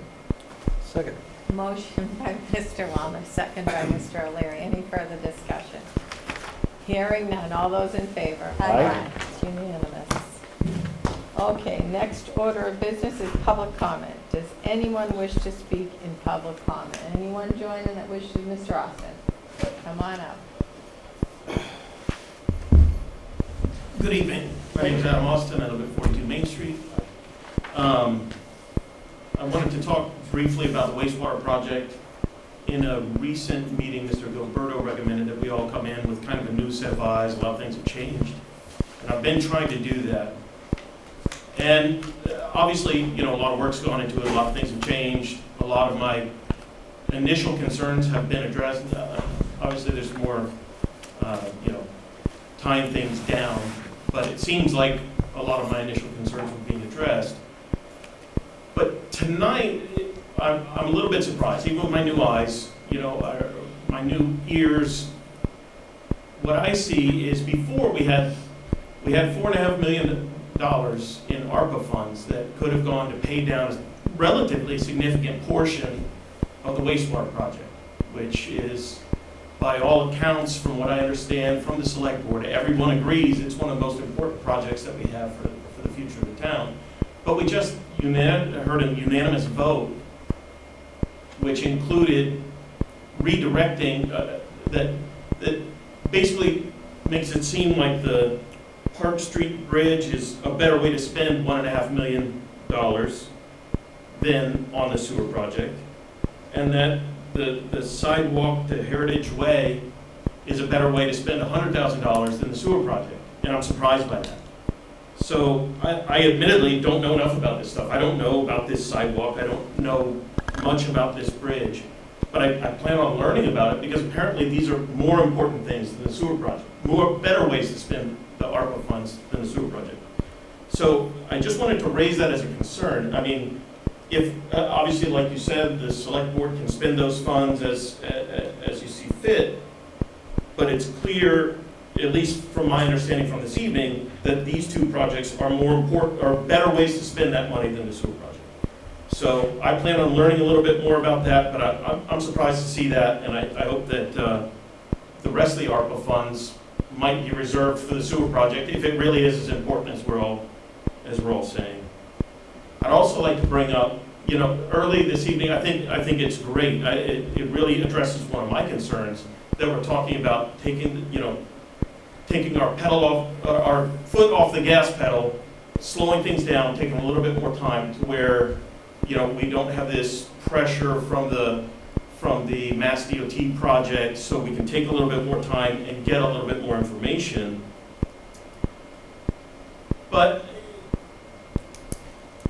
we still haven't seen the Kleinfelder report. We spent $3 million on it. We've seen the FXM portion, which wasn't a feasibility study. We have seen no feasibility study. And we've got this $3 million that we spent. We've got, you know, the FXM portion. We've got a little portion of that we've seen a report on. But every time I've asked to see the Kleinfelder report, the answer is reasonable. Hey, we have to lock down our terms or whatever before they finalize the report. But I would like to ask that we be given access to this Kleinfelder report so that we can make an informed decision well in advance of the vote. And so, you know, now we've got a little bit more time. That's more time to get the Kleinfelder report done. I don't know how much more there is that needs to be locked down before Kleinfelder can create their report. But I think we all deserve to see it. We paid for it. It's a big piece of this, and none of us have seen it. So I would like to ask that you consider really getting us access to the Kleinfelder report as soon as it's feasible. Thank you. Thank you, Mr. Austin. Does anyone else would like to speak in public comment? Okay, we're gonna move, no? Or- There's a hand up on the big board. Is that the cursor? That's all right, the little white Oh, it's a hand. cursor, okay.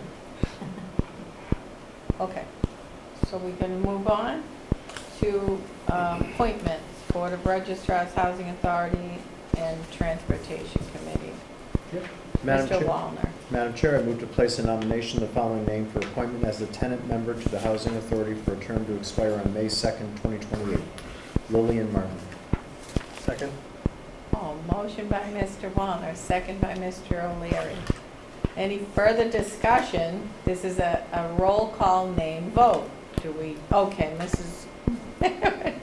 Gonzalez, you want to give some input on this? I would, as liaison to the Housing Authority. This is something that the state kind of required us to do.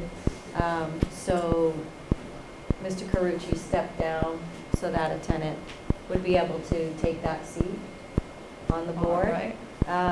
So I just want to say thank you to Mr. Carucci for the time that he put in. We're sad to see him go, but we think this is a good decision with this tenant who's willing to step up and sit on the board. All right. One position required to be, do we need to discuss it any further? It's a name roll call vote. Lillian Martin, tenant member, right? And Yes. obviously you're recommending Yes. that this tenant fill this spot. All right. So we have a motion by Mr. Wallner, a second by Mr. O'Leary. Were you the second? Sure, only I can do it, that's fine. Mr., okay, I don't remember who called it out. Mr. O'Leary, Lillian Martin. Mr. Wall. Lillian Martin. Mrs. Gonzalez. Lillian Martin. Mr. Studo. Lillian Martin. And Manu Pelley is Lillian Martin. All right, did we skip over Board of Registrars? That's Yes, next. you did. Yeah, that's okay. You might be out of order here. Madam Chair, Out I of order. Oh, what's that? I know, it's all on order today. Madam Chair, I move to place in nomination the following name for appointment to the Board of Registrars for a term to expire on April 1, 2026. Lee Atlas. Second?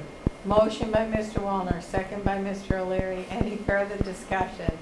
This is a name roll call vote. Mr. O'Leary, Lee Atlas? Mr. Wallner, Lee Atlas. Mrs. Gonzalez, Lee Atlas. Mr. Studo, Lee Atlas. Manu Pelley is Lee Atlas. Madam Chair, I move to place in nomination the following name for appointment to the Transportation Committee for a term to expire on March 12, 2026. Alexis Arsenis. Second? Motion by Mr. Wallner, second by Mr. O'Leary. Is it Mrs. Gonzalez is the liaison, I'm sorry, but I forgot, I'm sorry, Mrs. That's okay. Gonzalez? It's all What would brand you new. like to say? Yes, just happy to have Alexis join the Transportation Committee. Not only did she join, but she stepped up and has said that she would take the chair. So, yes, so we're very happy to have her and very happy to have her. And how many more slots are to be filled? I mean, this is one? 0, this is it. We're- Oh, that's great, all right. And okay, any further? Oh, do we have one? Just a select board member liaison. To be voted? No, Appointed by the no, chair. it was already appointed, Yeah. it was Mrs. Gonzalez. It's 11. We didn't have a vote. Let's, I'm sorry, is that why you, okay. Let's move on to the vote. It's a name roll call vote. We had a motion by Mr. Wilder. Was it seconded by Mr. O'Leary? Yep. Mr. O'Leary. Alexis Alexis Arsenis. Arsenis. Mr. Wallner. Alexis Arsenis. Mrs. Gonzalez. Alexis Arsenis. Mr. Studo. Alexis Arsenis. And Manu Pelley is Alexis Arsenis. And welcome. That's great to have her jumping forward and be in the chair. Minutes. Madam Chair, I move to approve the regular session minutes as written for the following date, April 10th, 2023. Second? Motion by Mr. Wallner, second by Mr. O'Leary. Any further discussion? All those in favor? Aye. It's unanimous. All right, so I'm going to read an acknowledgement of the review and continued non-disclosure of portions of the following Select Board Executive Session minutes. 12/3/2018, Section 3, Fire Union. 12/3/2018, Section 2, Non-Union. 12/17/2018, Section 2, Non-Union. 12/3/2018, Section 3, NRAS. 11, 19, 18, Section 5 and 7, investigate criminal misconduct or consider filing of criminal complaints.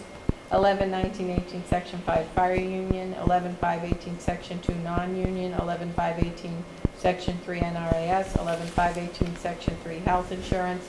11, 5, 18, Section 5 and 7, investigate criminal misconduct or consider filing of criminal complaints. 10, 15, 18, Section 3, health insurance. 10, 15, 18, Section 5 and 7, investigate criminal misconduct or consider filing of criminal complaints. 10, 1, 18, Section 2, non-union. 10, 1, 18, Section 3, health insurance. 10, 1, 18, Section 3, SSBC. 10, 1, 18, Section 5 and 7, investigate criminal misconduct or consider filing of criminal complaints. Acknowledgement of release of portions of the following Select Board Executive Session minutes, subject to any necessary redactions under the Public Records Law. 12/14/2018, Section 627 Main Street. 12/17/2018, Section 3 DPW. 11/5/18, Section 3 Police Case. Acknowledgement of release of portions of the following Select Board Executive Session minutes. 12/3/2018, Section 6 217 Main Street. 12/17/2018, Section 3 NRAS. 11/29/2018, Section 627 Main Street. 12/17/2018, Section 6217 Main Street. 12/11/2018, Section 6217 Main Street. 12/3/2018, Section 6 4 Cogswell Road. 11/19/18, Section 6 Real Property. 11/7/18, Section 6217 Main Street. 11/5/18, Section 3, Section 6 Real Property. Mr. Gilberto, Town Administrator's Report. No report this evening. Old and new business and board member reports. I don't think we're going to have any questions about that one. You've spoken enough tonight. Mr. O'Leary. Just I would like to mention the passing of John Welch, former superintendent of buildings. This past week, John was a longtime public servant, not just here as a town employee, but prior to that, he was on a number of study committees and active member of the community. He chaired the rebuilding committee for the former high school, when we spent a lot of money on that, redoing it years ago. And John was a very active member of the community, but also professionally as a carpenter, so knew a lot of people in town. But served us well as an employee here, superintendent of buildings, and timely passing at age 73. And I just want to offer our condolences. First of all, our appreciation for John over the years, his service here in North Reading, but to his family, our condolences on his passing. His services are this Thursday at Nichols Funeral Home over in Bloomington. The only other thing I'd like to mention, Madam Chair, is we have an election coming up. I want people to participate. I want to get out and vote, and I want to wish Mr. Studo good luck in the upcoming election. Just want to say from my own personal standpoint, having served here for over 30 years, over the last 3 years, you have done your job, brought yourself up to speed, committed yourself to learning what the issues before us are, and committed an inordinate amount of time to the service of the community. And I appreciate your service on the board, and I hope you're successful in your reelection. And whether people like it or not, I'm voting for you. Thank you. You've earned it. So, other than that, I'll say. Thank you, Mr. O'Leary. Mr. Wallner? I'm good. Mrs. Gonzalez? I have a few things. Veterans Events Committee continues to meet and make decisions about the Memorial Day Parade, which is very exciting. If anybody out there has a flatbed truck picked up, anything you could use as a float, it would be appreciated if you wanted to join in on the parade. Transportation Committee continues to meet with a great enthusiastic board, coming up with some great ideas and hopefully getting a plan together. And we just had a great celebration at Kitty's, 80th anniversary. And just wanted to say that they did a great job. It was a really nice get-together and great day. Mr. Studo? Well, thank you, Mr. O'Leary, for the kind words. Oh, yes, and Um, I would like to also say good luck to Mr. Studo in his reelection. And I absolutely agree with everything Mr. O'Leary said. And sitting beside you again. Well, I don't take anything for granted, so I don't know what's gonna happen next Tuesday. So, in case this is my last board meeting, I wanna thank everybody on this board. I've learned a lot that, if that is the case, I would take it to the outside world. It's helped me out there. I've met a lot of people, got a lot of differing opinions. Grown an appreciation for what people do in town government, because again, when I came in, I was just, same as most people, my taxes are too high and you're still trying to raise them. I don't like it. And then you get to learn. So, I do appreciate that, and, you know, a lot of people have given me time. To get up to speed is an enormous task, especially when you realize that municipal finance moves at a crawl versus the private sector. So you gotta get used to that, but thank you. And then if I am here on May 8th, I'm gonna take this all back, so. All right, and I will say too, and I hope it isn't your last meeting, I hope people get out and vote, and I hope people get out and vote for you, and there's 2 contested elections. I think there's a candidates night tomorrow night, so for people who wanna get more information, right, isn't it at Kitty's? 7 o'clock Yeah, at Kitty's. 7 at 7 at o'clock. Kitty's. There's a couple of contested races this time, and we should say for voters that the election is May 2nd, polls open at 8 a.m. and 7, 7 to 8, I'm sorry, St. Teresa's. So come on out and vote, and make your decision known, and we hope we're sitting with you. I've really enjoyed the time that I've worked with you on the select board and gotten to know you too. And I think it's amazing how much you have basically invested so many hours, had a baby or two since the time I've known Now I have you. 4. And you have, I know, it's just amazing. It's amazing to know the tremendous amount of work that you've done on behalf of the community. And I know we all appreciate that and hope that you can continue that service. And it's an amazing juggling feat too, that you do with all the things you juggle in your business, your family, and the public service. Just give up sleep. Great. Amazing what you can do. Well, most people with kids don't sleep, so, you know, but in any thank event, we really do appreciate all the effort that you've made on behalf of the town and all the investment of your time and yourself in this and your input on it. It's really been so very helpful. And I appreciate getting to know you, so Thank you. hopefully we can keep it going. All right, so with that said, go out and vote. Go see the candidates Yeah. night. Get it to Watch Katie. the candidates night if you're still questioning or undecided. And with that, is there anything else? Go vote at St. Teresa's, right? Yeah. 7 to 8. Do we have a motion to adjourn? Madam Chair, I move to adjourn. Second. Motion by Mr. Wallner, second by Mr. O'Leary. Any further discussion? All those in favor? Aye. Aye. Aye.